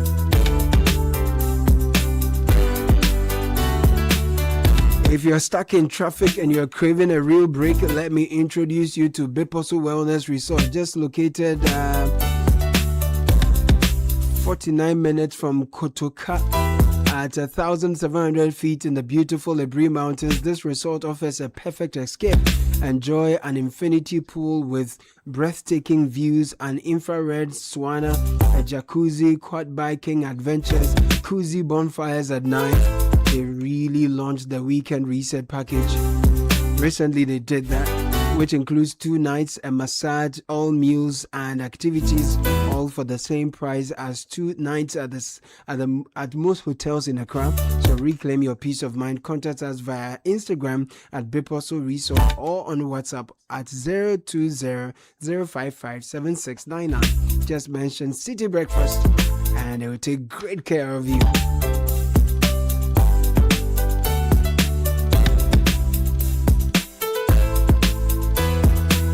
Just before we go to the US for a conversation with Godfred Akoto Boafo, your child deserves more than just a school. At Penfield School or Yarifa, we've been building confident, capable learners for 16 years. We are co-ed day and boarding school running from crèche through senior high school. Our unique hybrid curriculum combines Ghana's GES syllabus, BEC and WASI with Cambridge Checkpoint, IGCSE and A-levels. Admissions for this academic year is open, but slots are limited.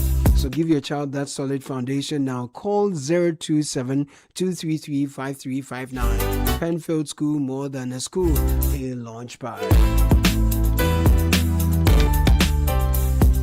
So Godfred Akoto Boafo joins us this morning for a quick conversation. Godfred, where exactly are you and what's the vibe there like? Well, good morning, guys. It's good to catch up with you. So I'm currently in a small town called Warrington. Okay. It's not too far from Alexandria in Virginia. Alexandria is north in Virginia. That is where the Black Stars of Ghana are currently based and fine-tuning their preparations towards the World Cup. I must say this is their temporary home. This is their unofficial camp. They will head to the official FIFA team camp, which is in Rhode Island, either tomorrow or the day after, but most likely tomorrow. And that is when their official World Cup campaign will begin, Caleb. Right. Now, this particular World Cup is significant because the teams have increased from 32 to 48 teams. And we are playing this across several continents. Of course, our Black Stars is there as well, so it makes it more significant. And you have led campaign for the country not to, as it were, airlift or fly supporters from here all the way to the US for this particular one. But give us an account of the feeling within the Black Stars, the support groups. How is the Ghanaian contingent, warming up for the contest? Well, let me separate this into two. So let me start with the Black Stars. And let me correct this. Yesterday, there was a bit of reportage that the Black Stars had made, the national team had made a decision to relocate their training camp from Rhode Island to DC. That is not accurate. What happened was a change of training ground from what they are currently using in Virginia. In DC. So they live in Virginia, but train in Washington, DC. So previously they were training at the American University, but the training ground is a bit open. And also there were complaints about the surface, that is the turf that they were training on. So a change was made to DC United, which is an MLS team. Their training ground, it's closed, and also the surface is much better. So that is the only change that has happened. So whatever report you've heard about, the Black Stars have decided to change the venue of their training camp from Rhode Island to DC is not accurate.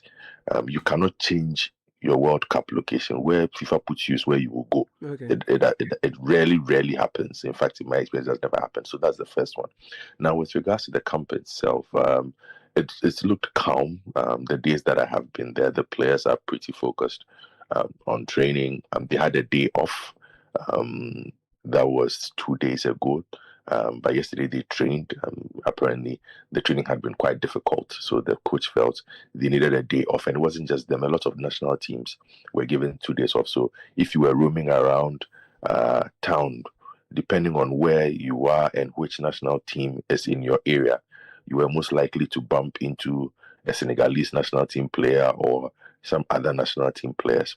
The other concern that had been raised is the friendly games, because the national teams, since they got here, have been unable to secure some friendly games to play in. They've been trying to negotiate. I think the difficulty has been availability of opponents and also the fees that come with playing those games. It's not easy to contract these games. You have to pay for the team that you are playing. You have to pay their insurance. You have to pay for the venue as well. And these are things that I think have proven difficult. So today, hopefully we hear something. If not, it does look like the Black Stars will head to the official World Cup without playing a warm-up game, at least in Virginia. Maybe when they go to Rhode Island, they might play one there. But generally, camp is good. It's very quiet compared to what I have seen previously, where you would see a lot of politicians running around and even our own journalists running around. Look, Caleb, I was at the hotel for 7 hours 2 days ago in the lobby, just trying to do some work. I didn't see any reporter show up there, which is pretty unusual. But I think that would change when the team gets to base camp in Rhode Island, because that is where a lot of the journalists will go. Aside that, with regards to the fans and the anticipation, Caleb, I went around visiting the Ghanaian community yesterday just to catch their vibe. And you spoke about the diaspora and the community and the tickets. Well, they are also looking for the tickets. The Ghanaians in America, they have heard that the Canada tickets are in, and they're asking where theirs is. So if you can ask Honorable Kofi Adams to tell the Ghanaians here where the tickets are, they'll be very grateful, because they keep asking. If they see you, they ask you, hey, tickets no way. Right. Some of them have found ways to get their own tickets, but a lot of them are simply looking for the tickets to purchase, or the ones that the government said they will support them with the process through which they can bid for the tickets. But generally, a lot of them were already in their Ghana colors. They are feeling themselves. There is a proposed send-off dinner from Virginia today. I don't know if the team itself has confirmed it as an official event, but within the diaspora community here, it's been circulating that there will be a send-off event, at least from Virginia, from the Ghana community here, to Rhode Island. So we'll see how that pans out, Caleb. Very well. Now, how is the coach and his team? How are they getting ready for this one? We know Mexico and South Africa will be playing the first game tomorrow, and Ghana will play ours a bit later. But still a bit of focus on our team and our coach and the technical team altogether. How is preparation and camp issues like? Well, preparation, I can only report what the little I have seen and the little that I have gleaned from asking others, because the Black Stars training grounds are closed. They don't allow anybody in there. So you will not go there and see. They only share publicly what they feel that they can share. But I did bump into Coach Carlos Queiroz 2 days ago. Nice. Looks very hale and hearty with his technical team. There seem to be a lot of technical meetings going on, obviously, to discuss strategy. But there had been talk of the fact that when he arrived with the team, he had been a bit concerned about the physical preparation of some of the players. And so the training has been particularly focused on some of the players doing double gym sessions just to get their physical levels to where he expects them to be at. So that's why when the players were given a day off, they were very, very happy, because training had been pretty difficult for them with regards to Carlos Queiroz. And one thing, Caleb, look, I wasn't at his unveiling, so when I met him, he's very, very tall. I looked at him and I was like, yo, coach, I did not know you were this tall. You look like Bernard Avle or Kudah. He is a really, really tall man. Very friendly, very open. And it's not hard to warm up to him. And you can see the reason why the players perhaps are a bit softer on him than the relationship that existed between, if you observe the relationship between the previous setup and this one, you realize that the chemistry is a bit better. You don't have to be told. They can clearly see that he gets on well with the players, but there's also this father figure strictness there, because like if you're not supposed to be at a place, nobody shows up there because coach says we can't show up there. So that's what's happening with Camp Carlos. Nice, that's exciting. Camp Carlos, I like how you put it. Now there's this other story we are reading of a Somali referee, and this would have been the first time that a referee from Somalia would be officiating an international tournament like this one. Omar Atan, we are told, has been denied a visa after 11 hours of immigration interview. He says that he had all the right papers and visa, but it appears FIFA is also unable to help him. What have you picked on this particular story? Well, this one has really upset the world, particularly the media. And I think there had been a lot of complaints about just how the World Cup was going, in terms of fan feeling, in terms of the warmth, in terms of just access. But I think this story has become the focal point of all those complaints that had piled up, because let's do this. This particular referee is perhaps the best referee Africa has at the moment. So he's seen as the African representation of refereeing excellence. And he comes from a country that has struggled to play football, if you know what has happened in Somalia. So for him to get to the point where he is the best in his trade at a sport where his country is not even allowed to compete properly because of their own political situations, and to be denied an opportunity like this is something that everybody is upset about. Also because one of the most important things about becoming a World Cup host, and when you read the fine print, is that you must allow in all accredited and designated team members. Now, a referee is a FIFA delegation member officially. So basically, by saying that you cannot allow a referee in, it creates a bit of a problem. Now, where people are even more scandalized has been FIFA's response to this, because FIFA is now saying that countries are responsible for who they let in. It is not their responsibility. But history will show that we've had FIFA actually take away an under-20 World Cup from a country that said they would not allow citizens of another country that had qualified to enter, and that was not too long ago. Indonesia were released from hosting the under-20 World Cup for threatening to do something similar. So the questions that are being asked now is, why is FIFA running away from its own contracts with host countries? Because the documentation is pretty clear on what the obligations of a host country are when it comes to allowing official delegation members in. So that is where people are completely scandalized, because they're like, FIFA should have been a bit firmer on this by insisting that, look, either you allow this person in or these are the sanctions, because it's never been done before. And people are saying, you've now set the precedent where perhaps Saudi Arabia is hosting the World Cup in 2034. If they say we are not letting in Israel or we are not letting in Germany at the World Cup in 2034, will FIFA be able to say you have to let them in when you allowed the US to get away with it? So it's become a completely big scandal. And unfortunately, I've heard those who have suggested that, well, the World Cup is in 3 countries.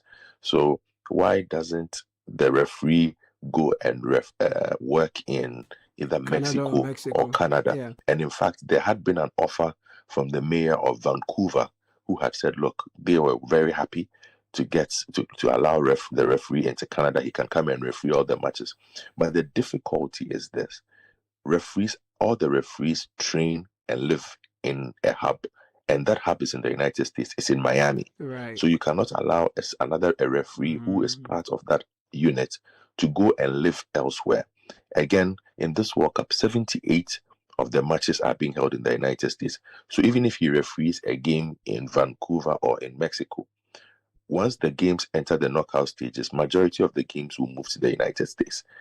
He will still not be able to enter. So that creates a dilemma. But I think the disappointment and the anger at this is unprecedented. A lot of journalists are really upset by this. This has made global headlines, and people have been scandalized by FIFA's lack of strength on this matter. And people have again accused Gianni Infantino, the FIFA president, of cozying up too much and making too many compromises to the US leadership over this particular World Cup, because so many things that normally do not happen at a World Cup have been allowed to happen at this particular World Cup, which is something that people are not very happy about, Caleb. Godfred, thank you so much. We'll be coming to you every day. Tomorrow is the start of the game, and we will be touching base with you to find out more as you've done today. Thank you so much, Godfred Akoto Boafo, joining us from the US with that update. It's quite an exciting time, and sometimes I see that the South Africans are having a field day under your tweets. They're going to start playing. They will play Mexico tomorrow. Charlie, they have a brigade on Twitter, Charlie. It's crazy. Anything you tweet and you mention South Africa, they'll come after you. They are there. And when I have time, I enjoy it. They tell them a piece of mind, Charlie. No, but tomorrow they are playing Mexico, and it's interesting, the memes and the conversations online. Ghanaians say, look, even if South Africa is playing against only the stadium, they are supporting the stadium against South Africa. I think we shouldn't be dragged into the gutter with them. Yeah. We should allow them to play their game. Yeah. I'm just hoping that this whole feeling of animosity will not be transferred into football. The football is supposed to unite us. True. So yes, we disapprove of the maiming and beating and the harassing of Ghanaians, because some of them, as they say, have overstayed their welcome in South Africa. I mean, if you go to somebody's country and you overstay, they will kick you out. That's something you should know. True. We are only saying that they should apply their own laws to execute that kind of expulsion, if you like. Right. That's all we are asking for. We are not saying that we own part of their country. No.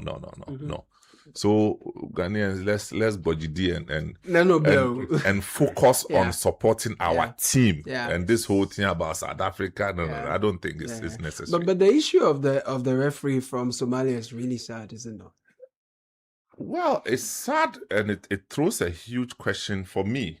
I mean, America is America. Nobody is going to change America. And I'm talking about the sovereign America. That's what I'm, not the bullying America. So we can't dictate to them who they should admit into their country. That's a matter of fact. But it throws a larger question on the leadership of FIFA. Yeah. You understand? Yeah. And a lot of the problems that are coming up, in my estimation, should have been foreseen. You get me? I mean, so they are saying that no indication was thrown at them until this man sat in the plane, got all the way into Miami, questioned for 11 hours, and then evicted from the US. And then FIFA says, well, it's their country, they can do what you know. It doesn't tell a good story about the leadership of FIFA as things stand now. Don't forget the issue of Iran and their funds and the tickets which have been withdrawn. And you know, things keep happening. And you ask yourself that we last saw Qatar hosting the World Cup. Very little things that happened in Qatar were blown out of proportion. Correct. Okay? Correct. And this time is America. So FIFA comes to say that, well, they reserve the right their hands to do, off it, you know. So I don't think that it feels safe. I don't think it feels safe at all. Anyway, you can be sure that we'll bring you solid coverage during the World Cup. Great analysis. So stay with us. You know, I just want to make a quick comment. You see, Samen stated the position clearly. Countries are at liberty to determine for themselves who they admit into their country and who they do not admit. But of course,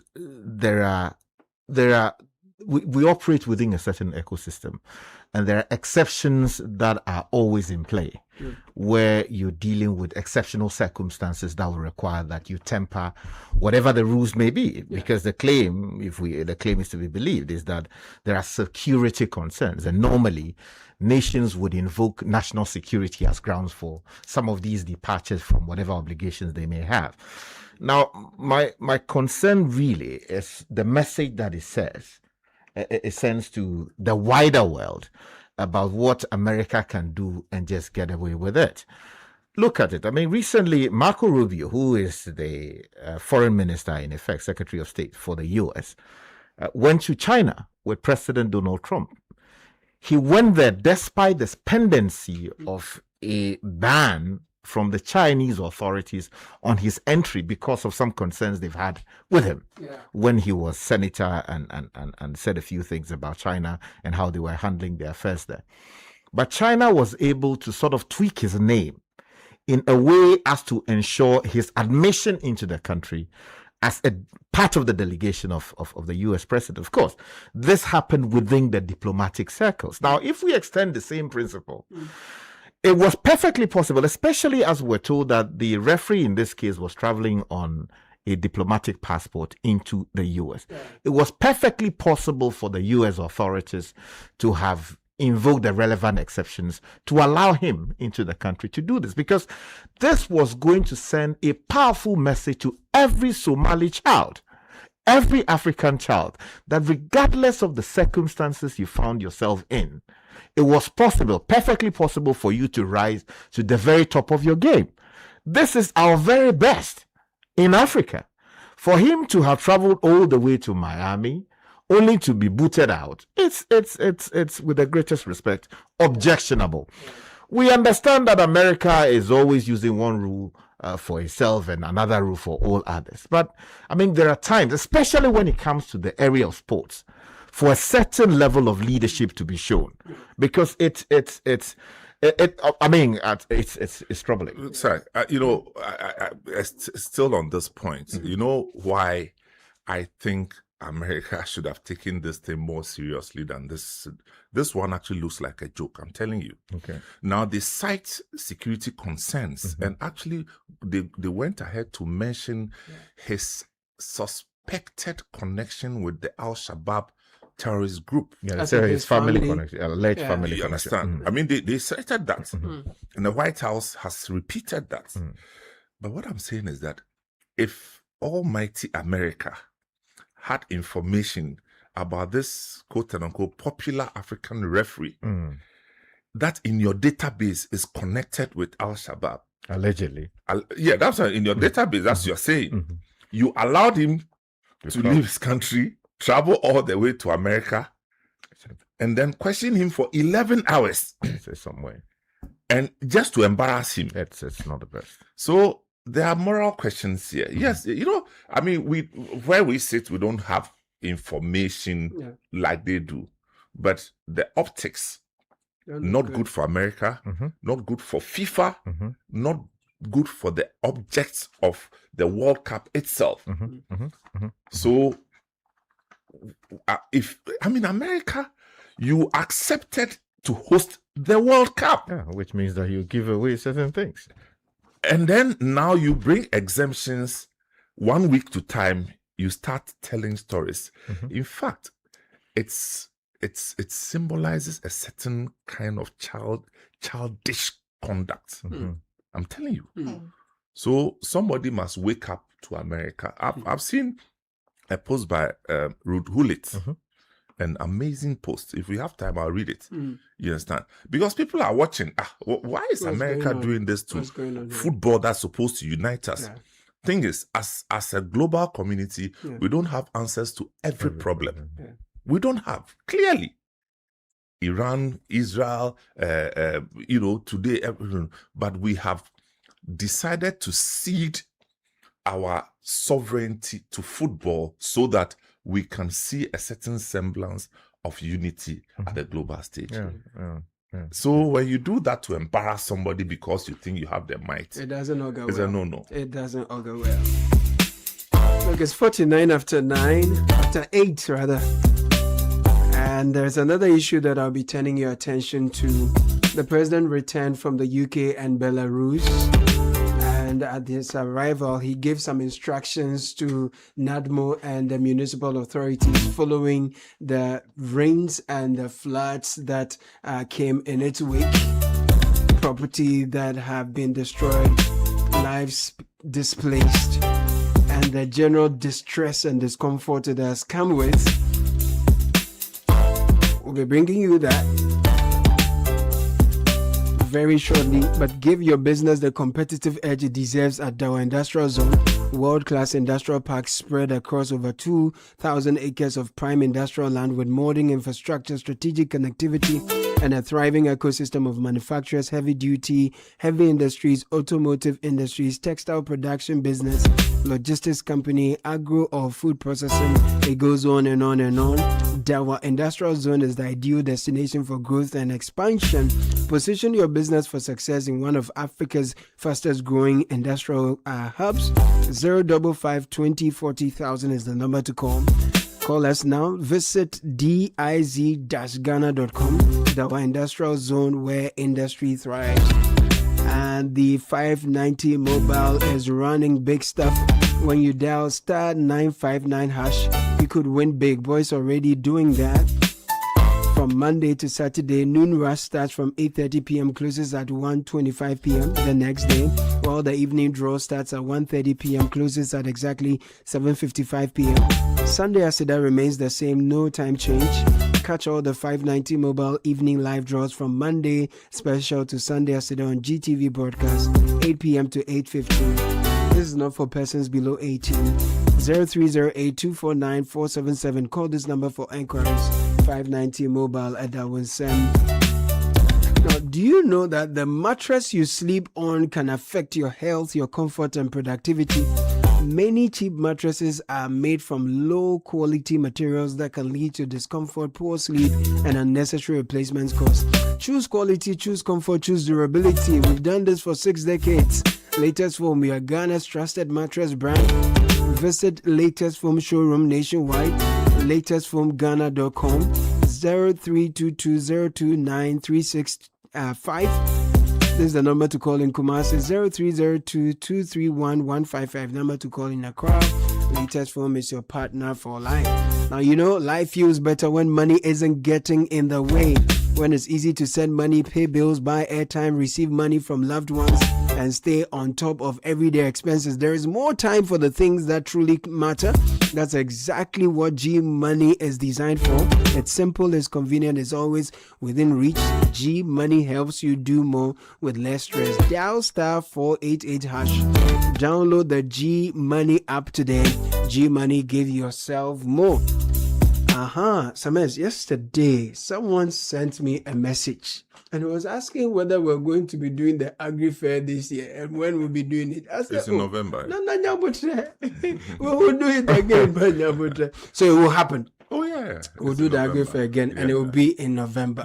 Last week in November. I mean, look, when we say these things, people rush to go and copy and replicate it. So that's why at times we keep quiet. But it's good because the more they do it, the more people see the difference. Because we have business festival now. Some people suddenly are doing business month. So is that so? No, sorry. I apologize. Oh, Charlie. If I double. Oh, sir. Yeah. Good. So guys, we'll do this in November. Agri Fair will be happening again. So just stay cool. If able times you quick. Business bossy. Say Obi copy wa. And you say we are the any. Then just buy a photocopier. So almost record our own. Just call yourself Xerox FM. That just be another photocopy. Photocopy FM. It's imagine that. Look, it's 54 after 8.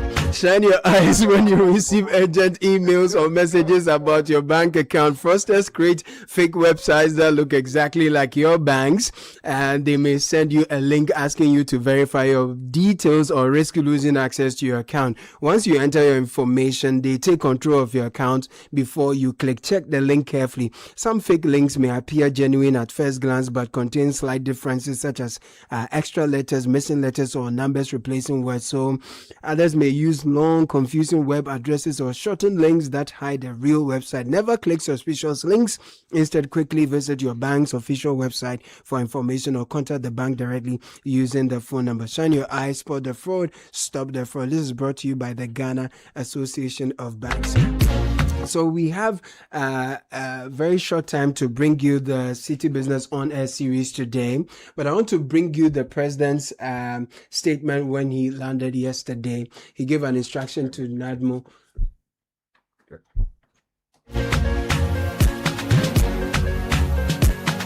So if I'm to just summarize basically what the president said, we did that during the newspaper review. He said that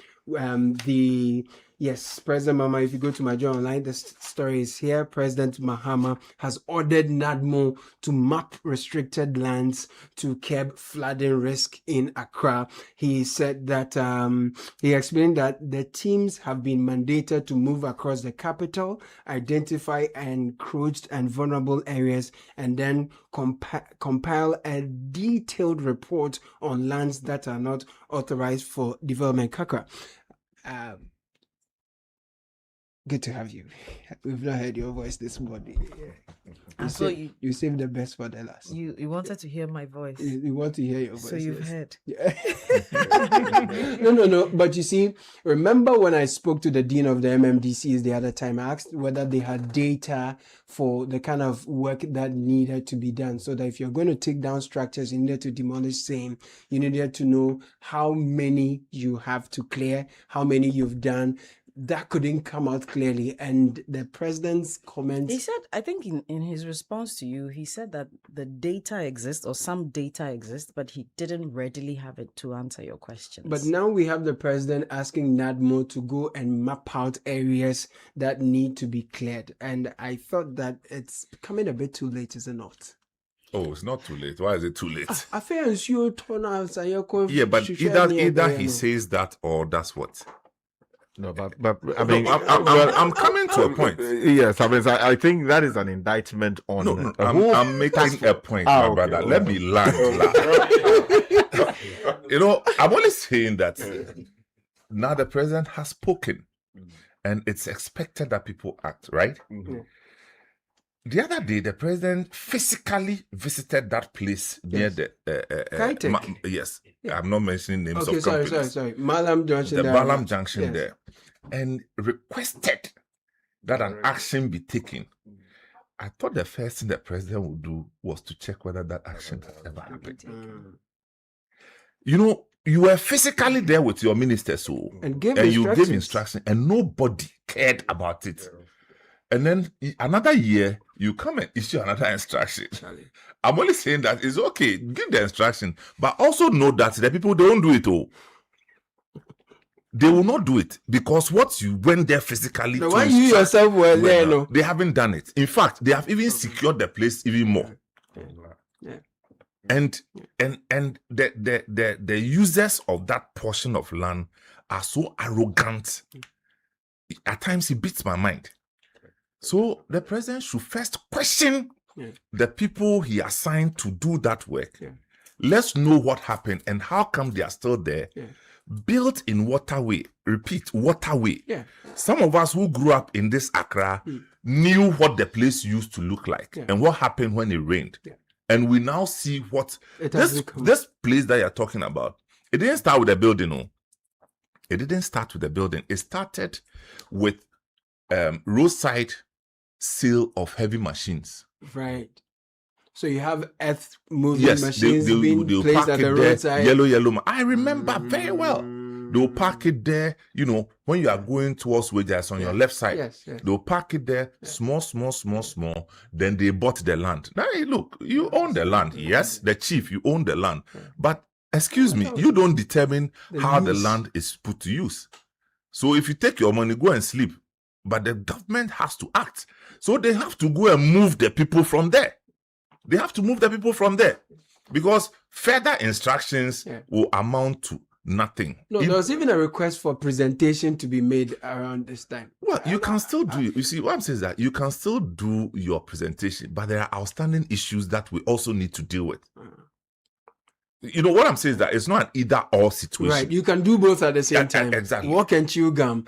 I feel that the issue, the problem, the state at which we are requires too much urgency than I am seeing, and it's quite it's a bit disappointing for me that we are still at the point where we are looking for a panoramic view of the nature of the problem and thinking of how to zero in on where to start from. That's where my disappointment comes from. Sorry, bro. I mean, there's a lot of disappointment to go around.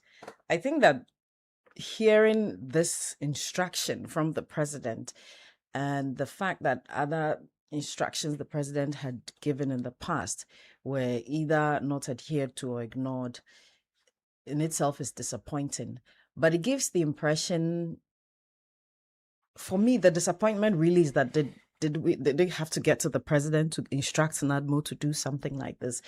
I'm wondering why it appears the president is micromanaging, because this is the National Disaster Management Organization that is tasked with preventative measures as well as management of national disasters. And I'm careful not to say natural, but national disasters.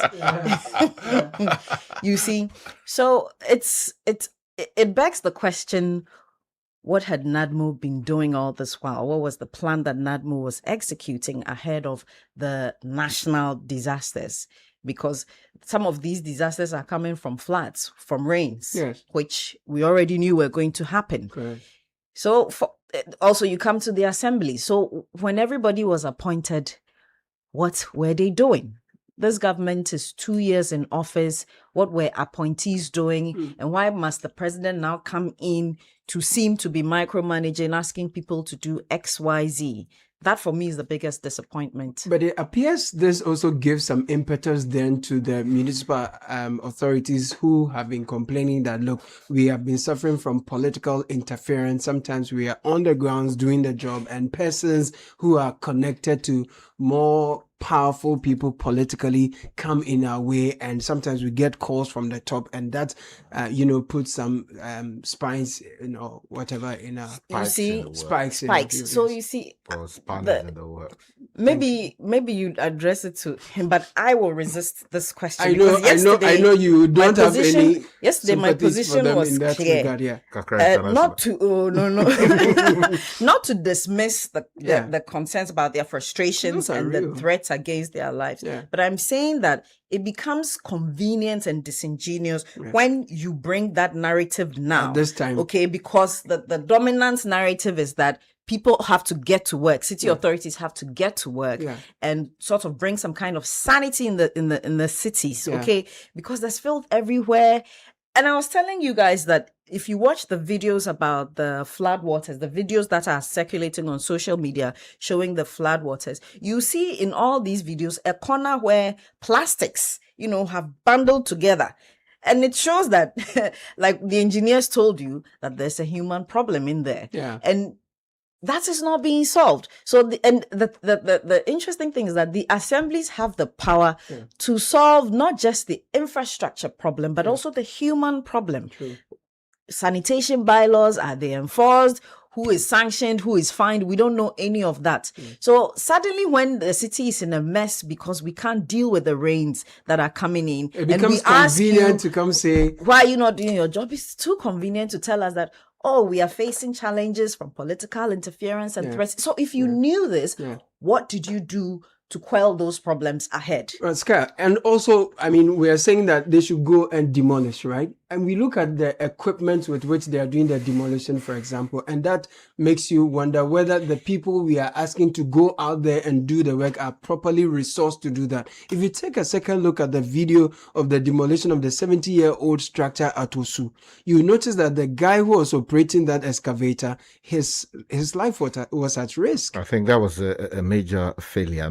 There are work safety, work environment safety issues, and I think whoever is responsible for that should bow his head down in shame. That's not how we should carry out demolition of the kind that we were trying to do. And if we're going to repeat this in the 17 or so other places, then there's disaster waiting to happen. We have, and I don't say this lightly, without any apology, because what you see with your own eyes, you can't say blame destiny for it, right? So the people in charge have got to know that you don't send a bulldozer into a space like that, a story building of that height, and then expect that someone with very little or no training at all will navigate that space in a very responsible way. Because for me, what I discern from that whole clip is that either the guy didn't know what he was doing, or the people instructing him to do what he was doing didn't know what they were doing. We have 48 engineers regiment, as I was saying. They are trained in some of these spaces. They even have the equipment to be able to carry some of these things, So mobilize them, call them, let them go and do controlled demolition as they know best. Why pick up what appears to be a regular Joe with all apology? I don't know whether he's a regular Joe, but it would seem by his conduct that you go, the thing nearly collapsed on him, or virtually collapsed on him. It did. He could have died. And we would even the one they did Sunday. Yes, Aveno one. Same thing. You could see that the guy managing the thing himself, Charlie, is a novice. It's serious. But that's how we are, not to digress, but that's how we are running the city. See how we are collecting rubbish. It's the same for everything. We find this pragya, put two boxes, two pieces of plywood on the left and the right. And then the guys, we need a producer from Hollywood. Because we have powerful scripts. No, just the whole Ghana. The producer should just name it and then put it out there on social media. Can you imagine? Look, what you just said. Some of these guys who carry the ball, they can go and dump it on the street side somewhere and run away. And then tell you that when the place they have to dump it, the queue is too long and they have to go and they will dump it and run away. And that's it. Freely. Yeah. I see that around this time, a lot of the conversation I'm getting from our leaders is explaining the problems that people are living into us. And I find that unacceptable. Quickly, we don't have too much time. Please. You see, last year, March of 2025, President Mahama forms anti-flood task force to tackle Ghana's flooding crisis. This story was published by Graphic Online on March 13, 2025. This has been over a year.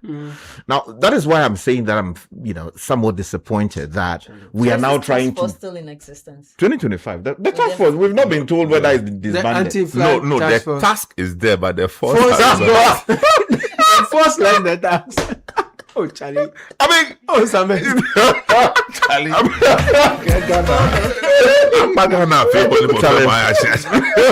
So the last person to leave, they should put the light off. Because if after all of this, the people they went on plane or a helicopter to look to survey the area, big names. The names are here.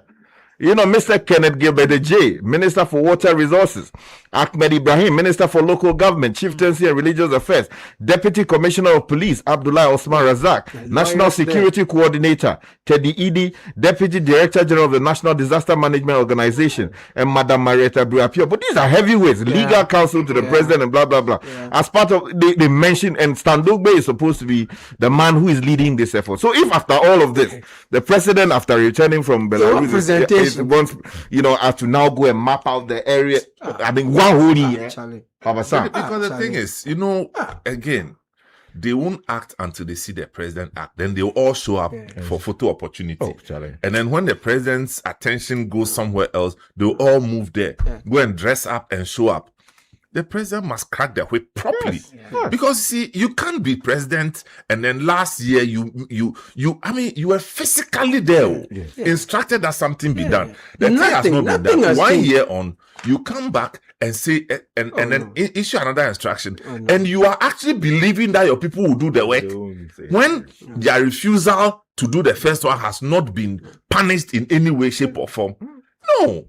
This cycle of visiting the same problem and pretending that we are solving them, it's not fair. We don't have much time, and there are two sides to this conversation. There is the preventive part where you make sure that the things do not happen. There's the curative part, which is what we're talking about, that, the thing has been done. So go and, cure the thing. Go and demolish the thing. We are not able to do that. The preventive part, no.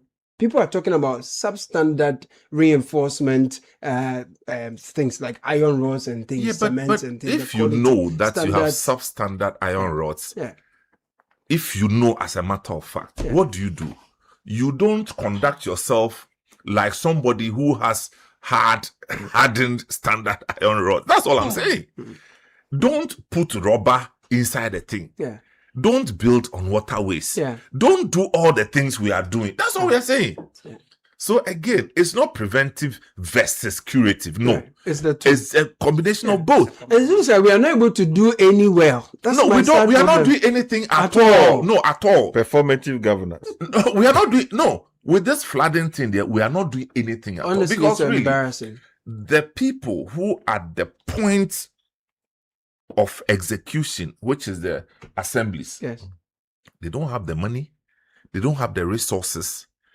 In some cases, they don't even have the technical know-how. Look at the demolition issue we are talking about. I mean, who said that demolishing a huge structure like that, anybody who can move a bulldozer... No, the excavator, and he was down there hitting the thing. And I saw that thing could have turned in any direction. So we are saying that they don't even have what it takes to do it indeed. So we should wake up to the reality, and if we want to solve the problem, we should know that it's a long haul. It's not a touch and go. So President has spoken. Yes. It's still not going to change anything if we cannot discipline the people who are causing it. Absolutely. So that's Malam Junction thing. The president should ask his people to write a report on what has been done from when he instructed till now. Up till now. And heads should roll in addition. We will be add bringing you to that report reasonable explanation as to why the person who refused to act should not be punished. That language, when they put it in there, it means that you are in the fix. Because what is reasonable? No. So wait. We'll bring you a conversation later this morning. Our Citi Business Festival on air series. We are talking utilities and the cost of doing business. That will be coming at 9:15. Imagine your next vacation fully paid, unforgettable, and within reach. By simply using your ABSA card, you could win an exclusive trip for two to Mauritius. Spend 350 Ghana cedis to earn an entry and enjoy additional chances with every qualifying transaction via your ABSA card or ABSA digital platforms. 9 additional customers will also be rewarded with an all-expense paid weekend escape at a selected resort in Ghana. Your getaway begins with a swipe. Promo runs till the end of July and is regulated by the NLA on its Caritas Lottery platform. Your story matters, ABSA.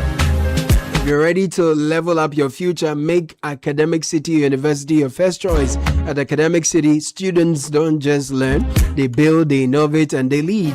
Our graduates work with global companies Apple, Goldman Sachs, Ernst & Young, while others are building startups and driving innovations across Africa. Academic City offers innovative undergraduate and postgraduate programs: engineering, business administration, communication, AI, data science, and cybersecurity. We are also the first university in sub-Saharan Africa to offer undergraduate programs in nuclear engineering and manned aerial systems engineering. Charlie, professional development courses are all available only at Academic City. Admissions are open. Visit act.edu.gh 053-101-2236. Academic City University, educating future-ready leaders. And if you're looking for a best of flavor in every sip, discover the refreshing taste of Piva beverages. We have Piva Cola, Piva Orange, Piva Cocktail, Piva Grape, and Piva Tangy. Please grab yours today. You will love it. It's available at a local store near you. 0550-032231. Piva beverages, a taste you will love. And you know, life doesn't just stand still for you. It doesn't wait for you to be prepared. It just moves on. The best you can do for yourself is to prepare for life instead. A flexible policy like Old Mutual Legacy Transition Plan helps you build a legacy that offers you a cover of up to 300,000 Ghana cedis with no underwriting, greater flexibility, no limits to the lives you can cover up to age 80, and an uninterrupted cover, no lapse, enabling you to secure what matters most in the simplest of ways. Dial *378 *3#. Request a call for an Old Mutual Legacy Transition Plan today. Let's get you a plan that works for you and your family. Old Mutual do great things every day. We'll bring you that conversation on utilities and the cost of doing business. Today, though, is the birthday of my friend Sam Ansong. Large up yourself, my brother, Sam Ansong. Good morning. Happy blessed birthday. Quick one. Exactly. And then also there's a good friend of mine at CBG, the North Ridge branch. Right. The name is Gabriel Klaye. Gabriel Klaye. He's celebrating his birthday today. Fantastic guy at the CBG North Ridge branch. I'm celebrating you. You're a great guy. Continue to do what you do in service of your customers and people generally. Fantastic. It's also the birthday of Hajia Nasira Afra, MP for Setre Afram Plains. And this is coming from Wendy, Marketing Manager, West Hills Mall, to Hajia Nasira Afra. So we're going to get into the on-air series this morning. We are exploring utilities and the cost of doing business. Enjoy. This is the Citi Breakfast Show, the city's biggest conversation. Where do your hopes and dreams take flight? The money you've earned, the future shining bright. At Petra, we're not just here for your retirement plan. We are here for the life you've imagined and then some. From your child's education to your dream home's door, we'll help you achieve what you're striving for. Petra is here, steady and strong. Your wealth in safe hands, where it belongs.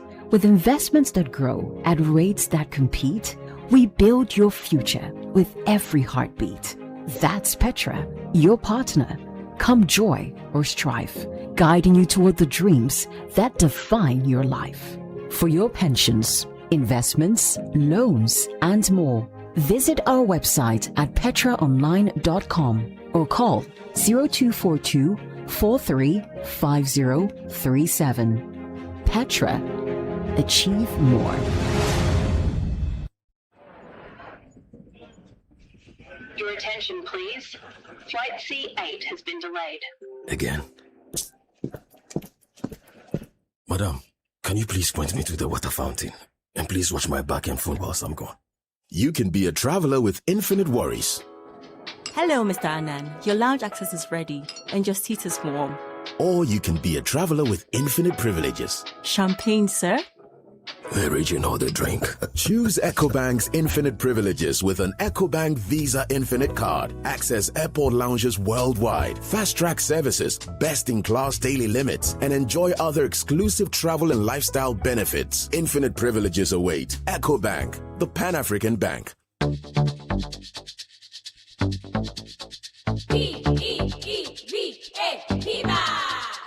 Looking for a burst of flavor in every sip?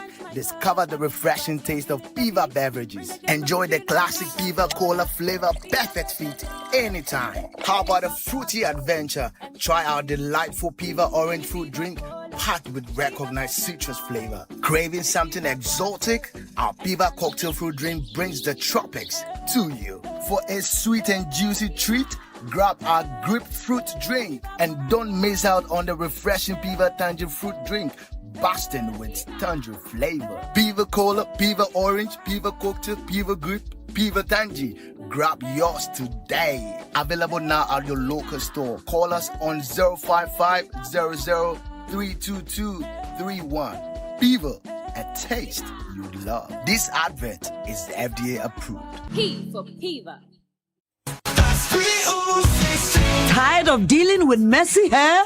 We've got your solution. Introducing new BO16 Styling Gel. It effortlessly hold and style your hair, leaving no white flakes behind. Choose from our original clear or sleek black gel to suit your style. BO16 Styling Gel. Because your hair deserves the best. Express yourself confidently. Available now at your nearest store. Grab yours and style with ease. The GC brand, it's all about you. This advert is FDA approved.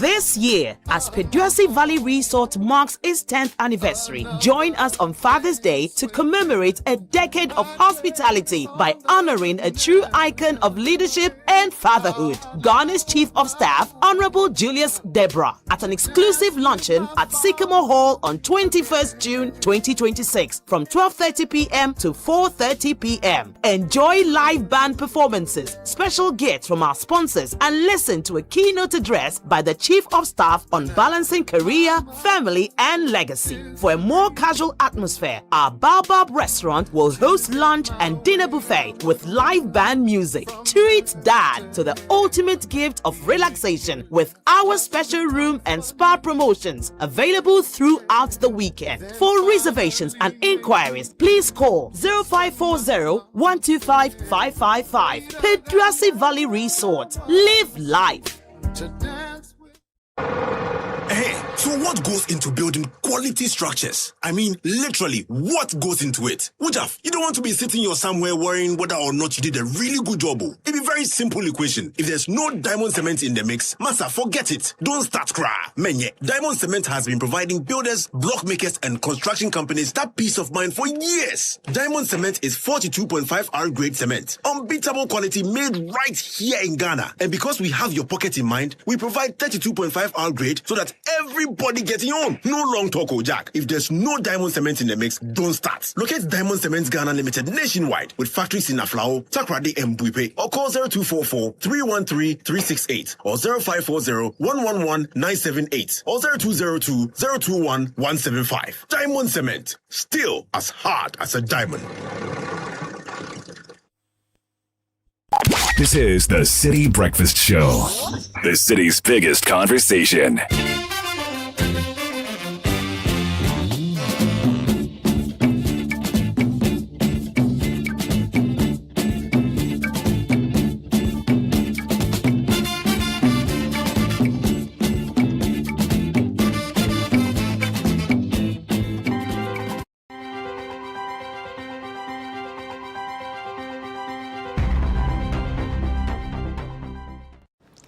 Welcome. It's another edition of the Honor Series of the Citi Business Festival 2026 here on 97.3 FM and Channel 1 Television. This year's edition of the Citi Business Festival is powered by 97.3 Citi FM and Channel 1 Television in partnership with Absa Bank. We are sponsored by Absa Bank, MTN, Zonate Ghana Limited, and Petra Trust. I am Ni Latte. Welcome to today's edition.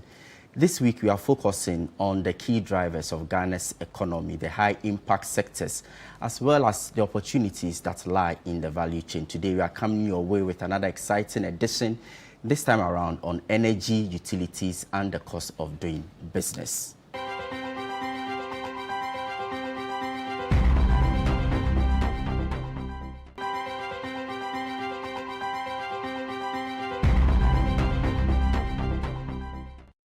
Well, hello again. My name is Nik Latte. Why our business is focusing largely on electricity tariffs, what are the power supply challenges they are facing, and even how do these outages affect overall production and the cost of doing business? These are all questions we are answering today on the Honor series of the Citi Business Festival. My guest is Kwabena Eric Nyante. He is executive member of the Association of Ghana Industries, that's AGI, and also the CEO of Translight Solar Limited. Mr. Nyante, good to have you on the show today. Welcome. How are you doing? I'm doing very well, and thank you for inviting me. I see. You hold a very important position at the AGI, Energy. That's right. That's right. We help to make sure that we're shaping policy on the energy sector. I see. And as fate will have it, you also run a business in the energy space, Translight Solar Limited. I think there has to be some alternatives to the grid. So solar energy is very important. Indeed. Right.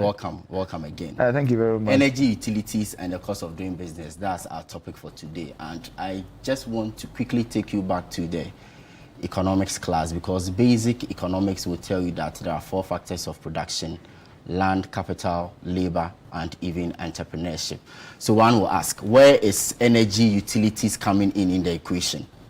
So thank you very much for the question, a very, very important question, and a good day to your cherished viewers. So energy comes in because these days all the equipment and appliances that we use are powered by electricity, and also other forms of utilities, maybe gas and other fuels, other forms of fuel. But the most important part is that because of the fact that our lifestyles, or the equipment and the machines that we use these days are powered by electricity and other forms of energy, energy becomes a core part of the production of our goods and services. And it depends on the sector that you're looking at. When you're looking at maybe, let's say, a restaurant, you know, their energy, the cost of component of electricity could be low. It could be anything around 5 to 10%, and other utilities could be within the same range. Around water could be about the same range, or probably even lower.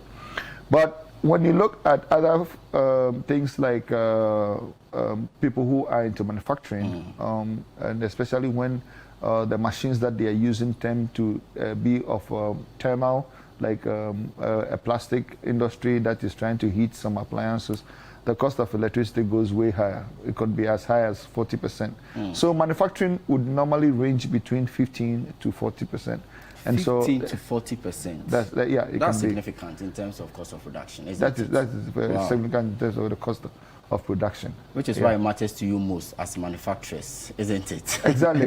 And that is why within the AGI, a lot of other companies, you know, look at alternatives to the grid, because sometimes you can get it cheaper using, you know, other forms of electricity, like electricity from solar energy. But we can get into that as the discussion progresses. Hold on for me. We are talking about energy and utilities. I know energy is one aspect of the utility. That's right. Right. So when we say utilities in production, what are we talking about? Having laid a foundation for energy as one component of it. What are the others? So you talk about water, you talk about other forms of fuel, you talk about gas, you talk about diesel, and then of course the electricity itself. All these are different forms of utilities that can go into production. I see. So why does it matter to you most? Is it because of access? Is it because of production levels? Or is it because of its impact on production really? I really want to get this part of the conversation. So when you get into the entire cost of production, just like you started with, right? So you have other forms, other components like the cost of material, labor, and all those other components, right? The increase in the cost of any of those components, you know, would tend to increase the cost of the product. Okay. And the cost of products, you know, are elastic. You know, you cannot. Let's say you are, you know, in the restaurant business, you're selling food. The fact that your electricity bill has increased does not mean that you can, or your water bill has increased, does not mean that you can automatically pass it on to the consumer. Because the consumer has alternatives if the cost of your your food increases, they can go to another place, right? And so we have to make sure that it is extremely important, because you have to make sure that you're managing all these costs as a total cost of production, so that you can actually be able to maintain a certain price, you know, of the products, and remain competitive, especially in an economy where we have, you know, importation of goods and can actually compete with your goods and services. Unfortunately, that's right. It's good you've mentioned that for people running small businesses, this energy or utility bit of it will amount to about 5 to 7% of their total cost of production. For those in heavy areas, almost 50%, which is half. It could be there, about 40%. Yeah. I see. But now that you have access to energy or even these utilities that you talk about, what comes next? Is it reliability or what you pay for it? I want to really understand it. Okay, so that's an excellent question. But I think it is important to go back a little bit, and then we'll look at maybe laser focus a little bit more on electricity. Okay. And look at how we get, you know, electricity today. Right. So today we get electricity, mostly you get electricity from our hydro, that's our dams, Akosombo Dam and other Bui Dam, and then we also get electricity from our thermal plants, right? As of today, much of our thermal plants are running a total of about 70% of the total energy electricity that we get. Our peak is anywhere around 5,000 megawatt. Our total capacity of electricity installed is about 5,000 megawatt. So that's the installed capacity. Installed capacity. Okay. And then you have actually about 4,000 megawatt as the peak load, right? But you know that because thermal is about 70%, you need to buy fuel, okay? You have to buy gas or diesel, depending upon how you are producing, which thermal plant you're talking about. So in that mix, because you can have some thermal plants down, you might not be able to get to the peak. So at peak demand, you probably might not have the entire generation in place to be able to service the grid. So that is the first challenge that we have when it comes to reliability. That is that the amount of energy we need to even meet the peak demand is not available. Then we go into transmission. After the energy is generated, now we have to transmit it over about 500 kilometers, you know, of transmission lines to get to the substations, right? All these also has bottlenecks and then energy losses. Then you get to the substations, and then it has to be distributed to your home. So you see that there are transformers on poles that actually run the electricity either to the factory or to your home, right? All these things can also can also go off, right? So you have those challenges there. So you look at the transmission of energy from obtaining electricity from generation to getting it to the factory or to the home, and you see all these challenges. And that leads directly to the question of reliability. And then, so now the challenge that you have is that when the grid becomes unreliable, whether due to generation or transmission or distribution, a lot of companies suffer. The extent to which the burden is experienced depends upon the sector. Okay. If it is a healthcare and it's an emergency, it is more dire. It is more serious. If it is more of an issue of maybe a restaurant, maybe they have a hotel, maybe they have some time to get alternatives, right? And so the reliability eventually could increase the cost of production depending upon the alternatives that the businesses use. If they are using alternatives of diesel generators, which most companies use, their cost could actually go up, can go higher, especially when there are longer periods of power outages. If they have a carefully designed, reliable source of power like solar energy with a battery, their cost can actually go down.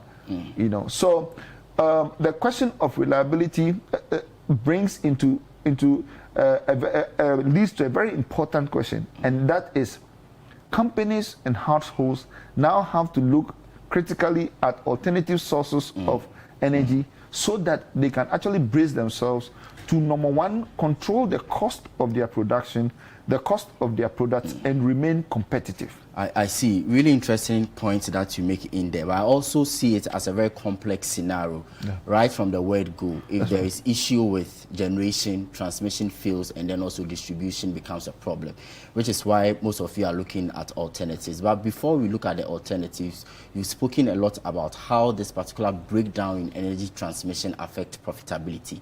What does the picture look like when it comes to productivity?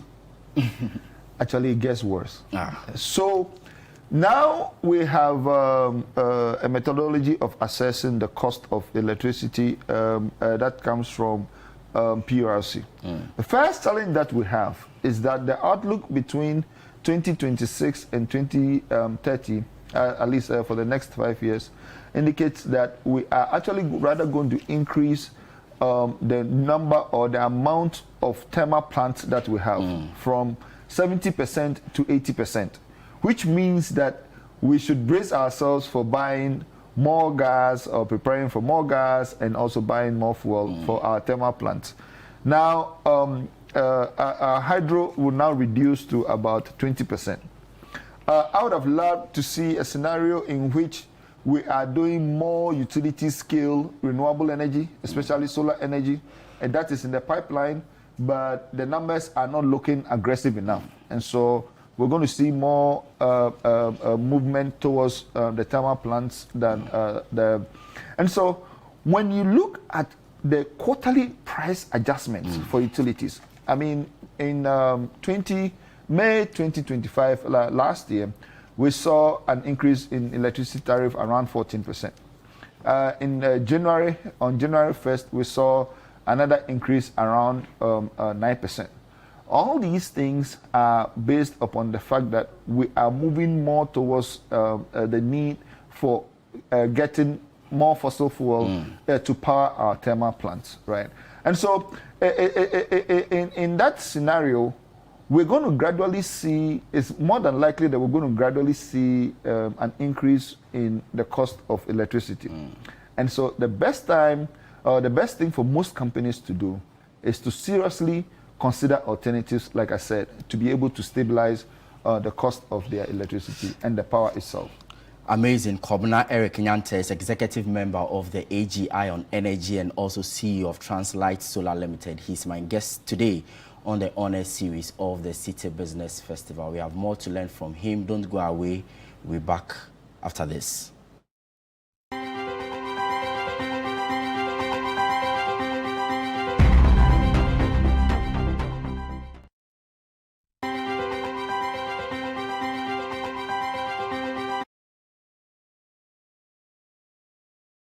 Honor series of the Citi Business Festival 2026 right here on 97.3 Citi FM as well as Channel 1 Television. I am Nik Amarteifio. My guest is Kobna Eric Nyante, executive member of the AGI on Energy and also the CEO of Translight Solar Limited. Mr. Nyante, let's continue.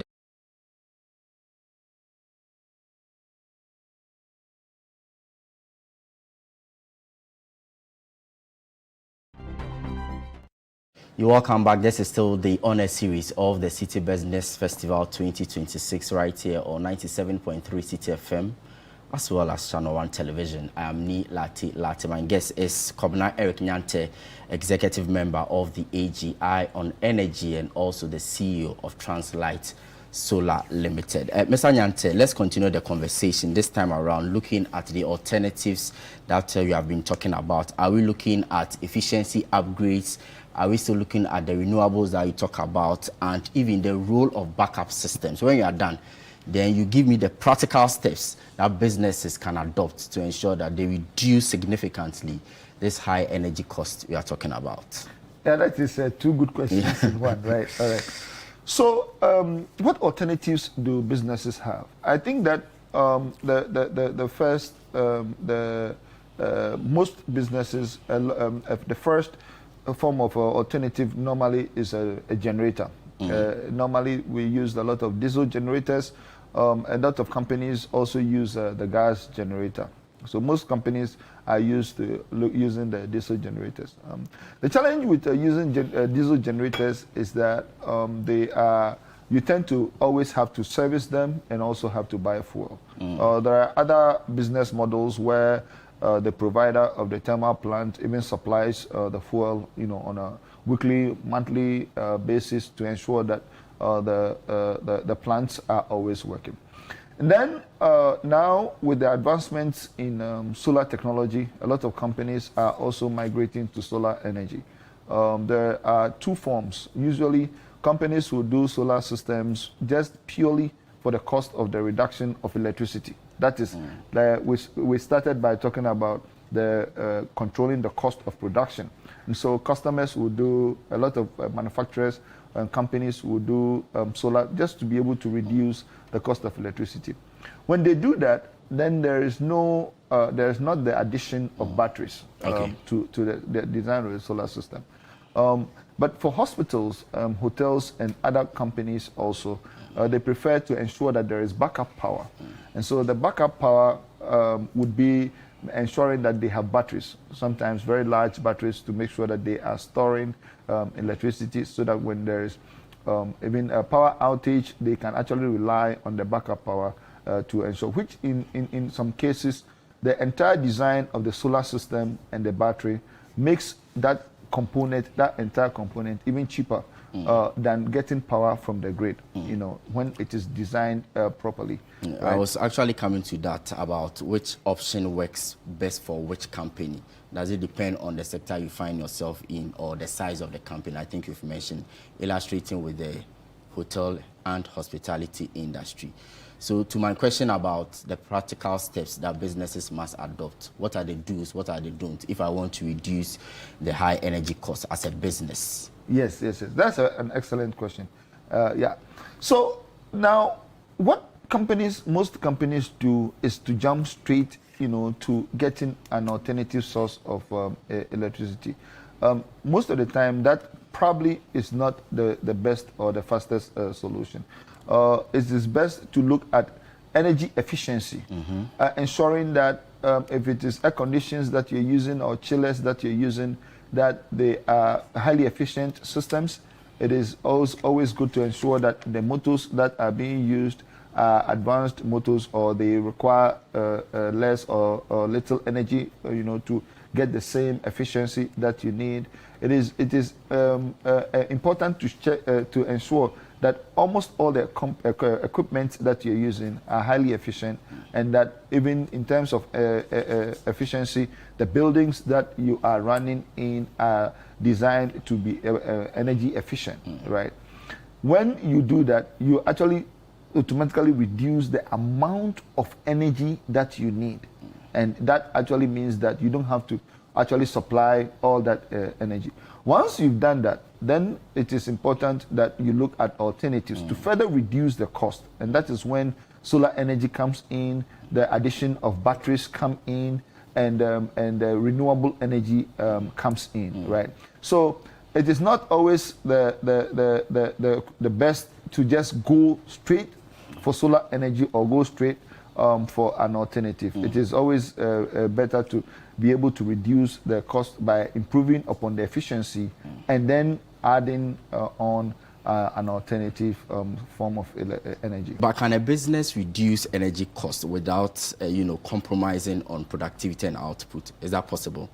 Reduce business costs without compromising on... Yes, so can you... Of course. Yes, for any investment, what is most important to calculate is the return on investment. So if somebody looks at, let's say, changing machines, and they look at the investment that is coming from changing the machines, then you can easily calculate that, okay, these older machines that I'm using, the amount of electricity I'm using is probably 40%. If I bought, newer machines, I will start using electricity, a cost of component of electricity reduces to 20%. So immediately there is a 20% savings. And so there is the initial investment on the machines. How long does the 20% savings help me to get all my money back. And so in that case, you can most of these investments, the return on investment is between 3 to 5%.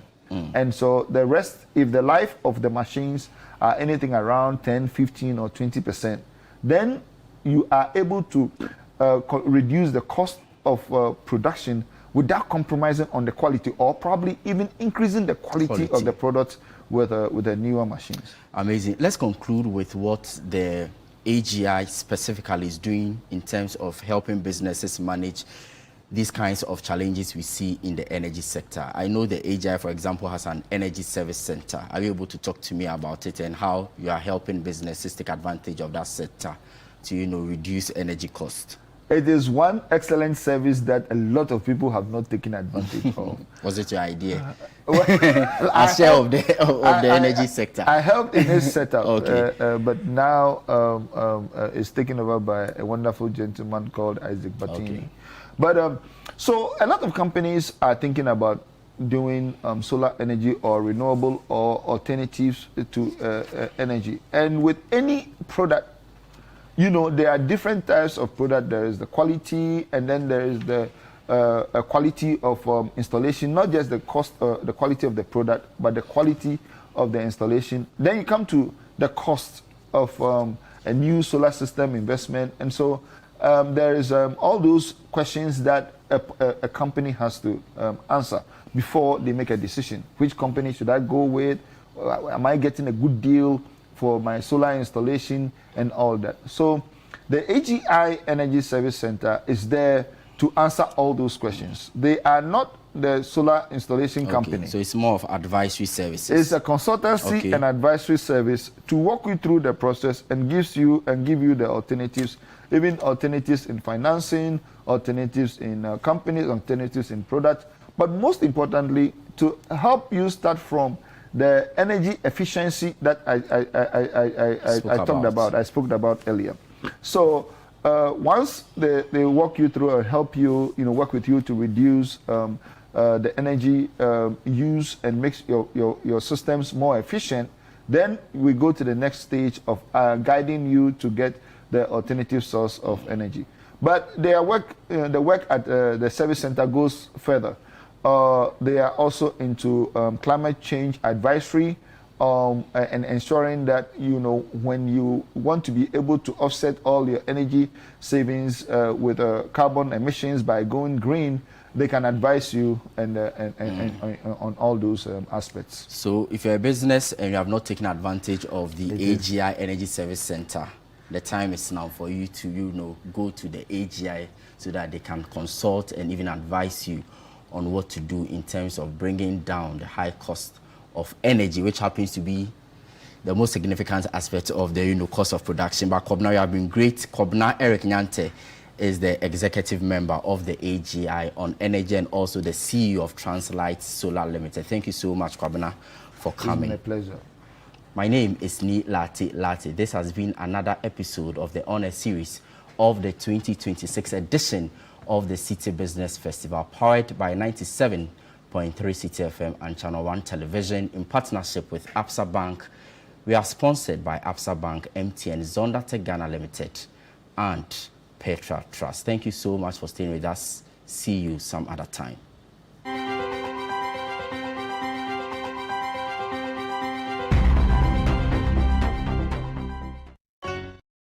Your wealth in safe hands, where it belongs.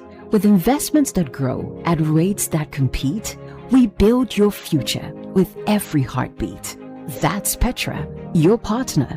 Come joy or strife, guiding you toward the dreams that define your life. For your pensions, investments, loans, and more, visit our website at petraonline.com or call 0242 435037. Petra, achieve more. Your health is your most valuable asset, and it deserves expert attention. At the International Maritime Hospital, we believe health care should be personal, precise, and delivered with excellence. That's why we provide specialist-led care, combining experienced doctors, advanced diagnostics, and a client-centered approach. From preventive care to specialist consultations and advanced treatment, every step is handled with precision and care. Our serene environment, modern facilities, and dedicated medical team ensure you receive the quality care you deserve every time. So whether it's for you or your family, choose care you can trust. Visit the International Maritime Hospital at Community 3, Tema, or call 0303-220-030 or 055-222290. International Maritime Hospital, we serve and we care. Hey, Charlie, these days there are Azan everywhere, and GCB Bank is on the alert to protect your money. So be vigilant. I should share my OTP with you. How can you tell me this story? Masa, one-time PIN will be group work, so don't share. Azan, they say share your PIN for them to help you. Azan, unknown link, bia, no one click so free ATM help, say. My friend, look sharp. GCB Bank will never ask for your PIN, OTP, or Ghana card details. Don't fall victim. Think before you click or send anything. Azan Boys Day Street. So DG, call 0800-422-422 free or WhatsApp 0202-422-422 when in doubt. Azan is brought to you by GCB Bank, your bank for life. This is the Citi Breakfast Show, the city's biggest conversation.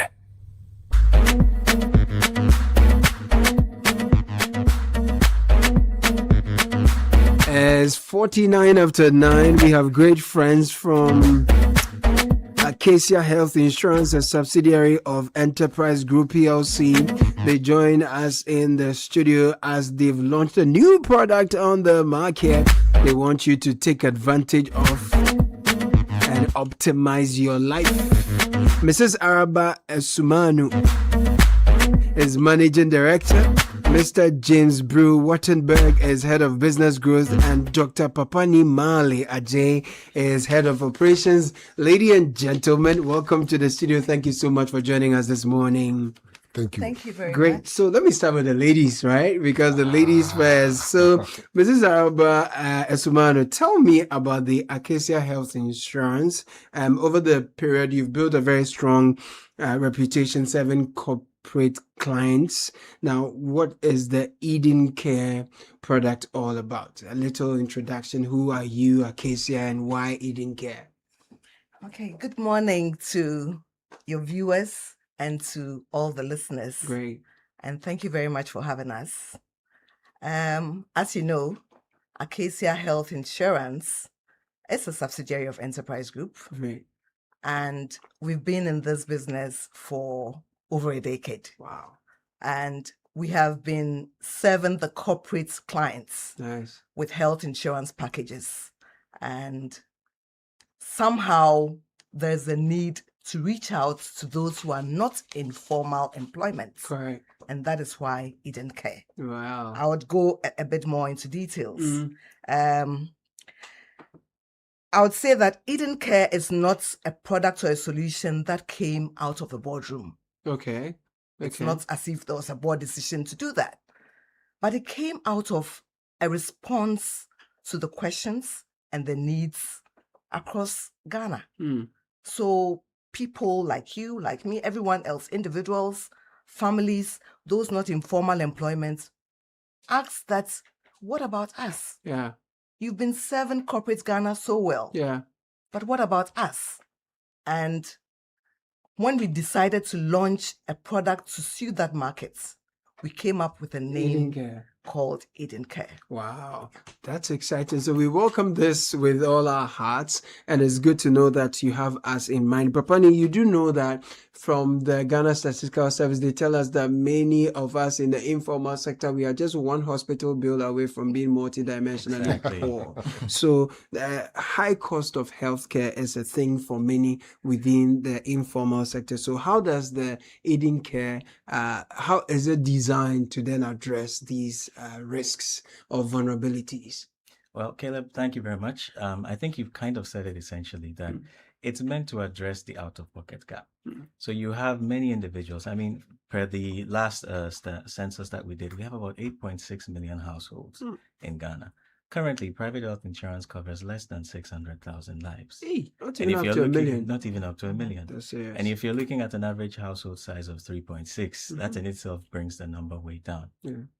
We want to be able to help support address the out-of-pocket expenditure issues, where you have people having to spend on healthcare either through their own personal savings, Right. loans from banks and friends, and even family Old support. school groups and things. That's the whole thing. Okay. So you realize that even healthcare is no longer just a medical emergency, but it's in itself a financial emergency. It is. We want to be able to help bridge that gap, or at least address some of those concerns by giving you a more structured way of financing your health, a structured, predictable way of financing your health through a policy period, so that when there are some of these spikes or some of these changes at home, you don't need to worry about who's going to give me money to take care of myself, my child, my mother, my house help, my friend, my small business. We need to be able to find a way to be able to bridge that gap. And that's where Eden Care comes in. It sounds like music to my ears. But James, talk to me about the product. Walk us through its benefits, the coverage options, and how healthcare services are available to those who sign up. Thank you, boss. The product has been designed to come. It's actually in 3 phases. We have essential, enhanced, and then elite. Under each of these plans, you get coverage ranging from GP specialists all the way to antenatal through neonatal care, and each of them would provide you up to a certain sum assured. So, for example, if you bought Eden Care under enhanced, you have up to 49,000 Ghana cedis as sum assured to protect you. If you bought enhanced, you are going to have up to 74,000 cedis. But if you bought the elite, you are getting up to 102,000 cedis as cover for the space that you have, and it would include dietitian, wellness care, and so on and so forth. So it is not just about giving you the raw health, but also considering other preventive measures. And I'm sure as we go on, I will elaborate more on that. In fact, elaborate more, especially on the features and the value proposition set. Eden Care, especially what sets you apart from other health insurance products that we hear or see on the market. Yeah, thanks. So you see, most of the time you notice that people may be selling to you the direct benefit. There are indirect benefits that would, in the first place, even and I don't mean to spoil any doctor's job, because what we want to do is to make sure you are healthy to the extent that you don't even have to visit the hospital. So we have the preventive measures, the preventive health care. We want to organize webinars, educate you on what to eat, what not to eat. I think 2 or 3 days ago, I listened to Peace FM. I listened to a sister station. No, that's okay. And there were dietitians, I can't pronounce the word well. They were talking about certain foods that we need to be conscious, how to prevent diseases from coming. And these are the things we want to do for the general public. Right. You don't have to fall sick in the first place to be at the hospital. So preventive. Yes. When we talk of wellness, we're also talking about even the fact that you have an Acacia card can let you go to a gym at a subsidized fee. Nice. You need the fitness. You can go to the spa. Let me give you this one. Second medical opinion. These days, most diseases have similar or same symptoms. Yeah. I remember myself coming from Liberia and then developed chicken pox. That was when Ebola 2 was around. And I go to hospital and the doctor says, oh, this is chicken pox. But knowing very well that I had just come a week from Liberia, I wasn't comfortable. So I had to go to another hospital to be sure that indeed second opinion. It is. Acacia will give you that. So it's a wide range of other benefits. And think about this one. Your data, your security, your biodata. Yeah. How comfortable would you be knowing that you populated a certain form and the next day somebody is telling you, oh, I know ABCD about you. What I'm telling you is that Acacia, as part of Enterprise Group, is ISO certified, ISO 27001 certified. Right. So what we are telling you is that your data is kept sacred. Nice. What you tell us stays with us. Like they say, what happens in Vegas stays in Vegas. There is no way your information is going to get out there, and we're going to protect you. So that is what we have for you. Mrs. Araba Asumanu, talk to me about the varied healthcare and financial needs of individuals, families, retirees, and small business owners, and how Eden Care addresses these. Okay, so Eden Care is for everyone. Right. For individuals, as you said, people who have left corporate work and have retired and for families who are not on the corporate cover. And for, yes, you talked about all school associations and so on, small companies and all that. Yeah. So that is what Eden Care is for. Right. And Eden Care is flexible. It's customized. So depending on your capability, your affordability, you can choose a package that well suits you. That sounds so good. everyone would have something. That sounds good. That suits your pockets. Dr. Papani, talk to me. We want to sign up. We want to enroll. We want to engage you. Where are your touch points? How can we get in touch? Right. So you can call us if you want to just make any inquiries. Right. Mm. You can call us on the following numbers: 023 300 8829 or 023 300 9926. Okay, so you can reach out to us and we'll have people who are ready and willing to answer all questions. Nice. If you want to reach us by email, you can reach us by email on edencare.acacia@myenterprisegroup.io. I repeat it, edencare, one word, .acacia@myenterprisegroup.io.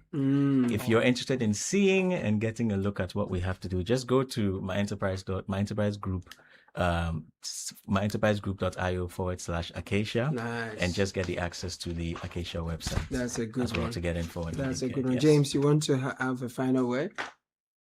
Just to let everybody know that this is the beginning of bigger things coming. Nice. Acacia Eden Care is just the beginning. Right. There are more tailored, me and you, Philly Gadochi products coming for everybody. I love it. So if you hear Eden Care Essential, Eden Care Enhanced, Eden Care Elite, yes, that is the beginning of bigger things coming your way. The beginning of bigger things coming your way. Eden Care, tailor-made healthcare financial solutions for you and your loved ones. Do not miss out. 023 300 8829. Call this number. Visit the other call centers. Use the email we shared with you and the other numbers, and we are happy to engage you. Eden Care, thank you so much for all you do. Thank you for thinking about the everyday person like Beku and myself. That's right. We are grateful you'll be hearing more from us. God bless you and we wish you the very best of luck. Thank you very much. Many blessings. You heard me talk to Mrs. Arba Asumano, Managing Director, Mr. James Brew, Wattenberg, Head Business Growth, and Dr. Papani Mali. Jay, I've learned one Ghan word today. Head of Operations. Thank you. Thank you for having us. Great. Now, the biggest football tournament is here, and DSTV is giving you front row seats to all the action. Live is the FIFA World Cup 2026, and it's that time when everything can wait. 48 teams participating. It has all the markings of history. Over 104 games on 4 dedicated HD channels. World-class commentary and analysis live on Super Sports on DSTV from 11 June to the 19th of July. DSTV is your number one spot for everything World Cup. So get your decoder today at only 69 Ghana cedis. Reconnect from as little as 58 Ghana cedis. Get ready for an experience you cannot miss. DSTV is your home of entertainment. Petra sees your journey, not just your retirement. From building wealth to settling down, we have solutions for every turn. Investments to build your future, insurance to protect what matters. Easy homes to unlock your own doors early. We don't just manage money. We understand your story. Join the Petra family today and let's do life together. PetraOnline.com. Petra, achieve more. Morningstar International High School wishes to announce that the enrollment for this academic year is in progress. Programs offered cut across Cambridge Lower Secondary, IGCSE A-Level and WASI. Enrollment forms are available at moststarschool.edu.gh. Purchase from the high school or basic school. Alternatively, our campuses are open. Entrance exam 20th June 2026. The Morningstar School Cantonment and Dodowa. Be a part of an enriching learning community where the tradition of excellence continues. 0243 758 795. Call us now. Morningstar, arise and shine.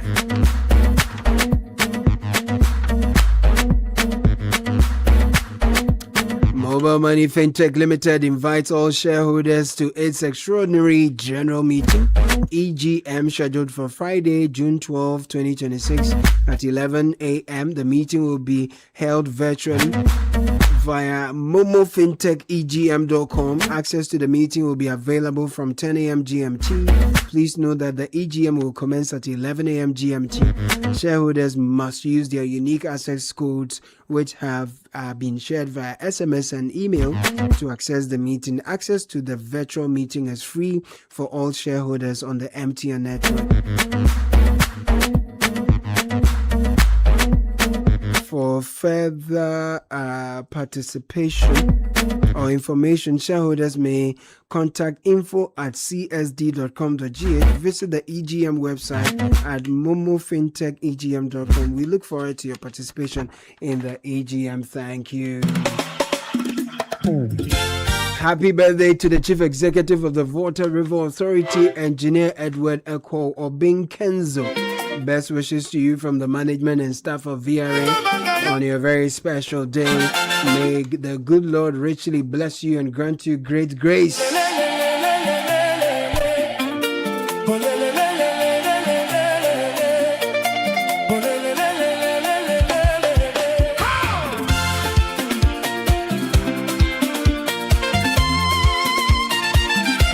My name is Caleb Kudah. Thank you so much for joining us every day. So many of your messages, apologies, we'll get back to them. Let's connect once again tomorrow to highlight the issues that matter to us the most. For now, Antina is going to keep you company. Great conversations, great music, great vibe. Stay with us, 97.3 Citi FM. My name is Caleb Kudah. Richard Delaskai, Francisca, Kakra, Forson, Samuel Attah-Mensah. You heard them earlier. Fred Tete Jabano, Shiba Abba Ben and Samuel Akom. Godfred Abeku Odum, the richest man. Godfred Akoto Boafo joined us from the USA as well. Thank you for keeping faith with us. God bless you. Have a fruitful day.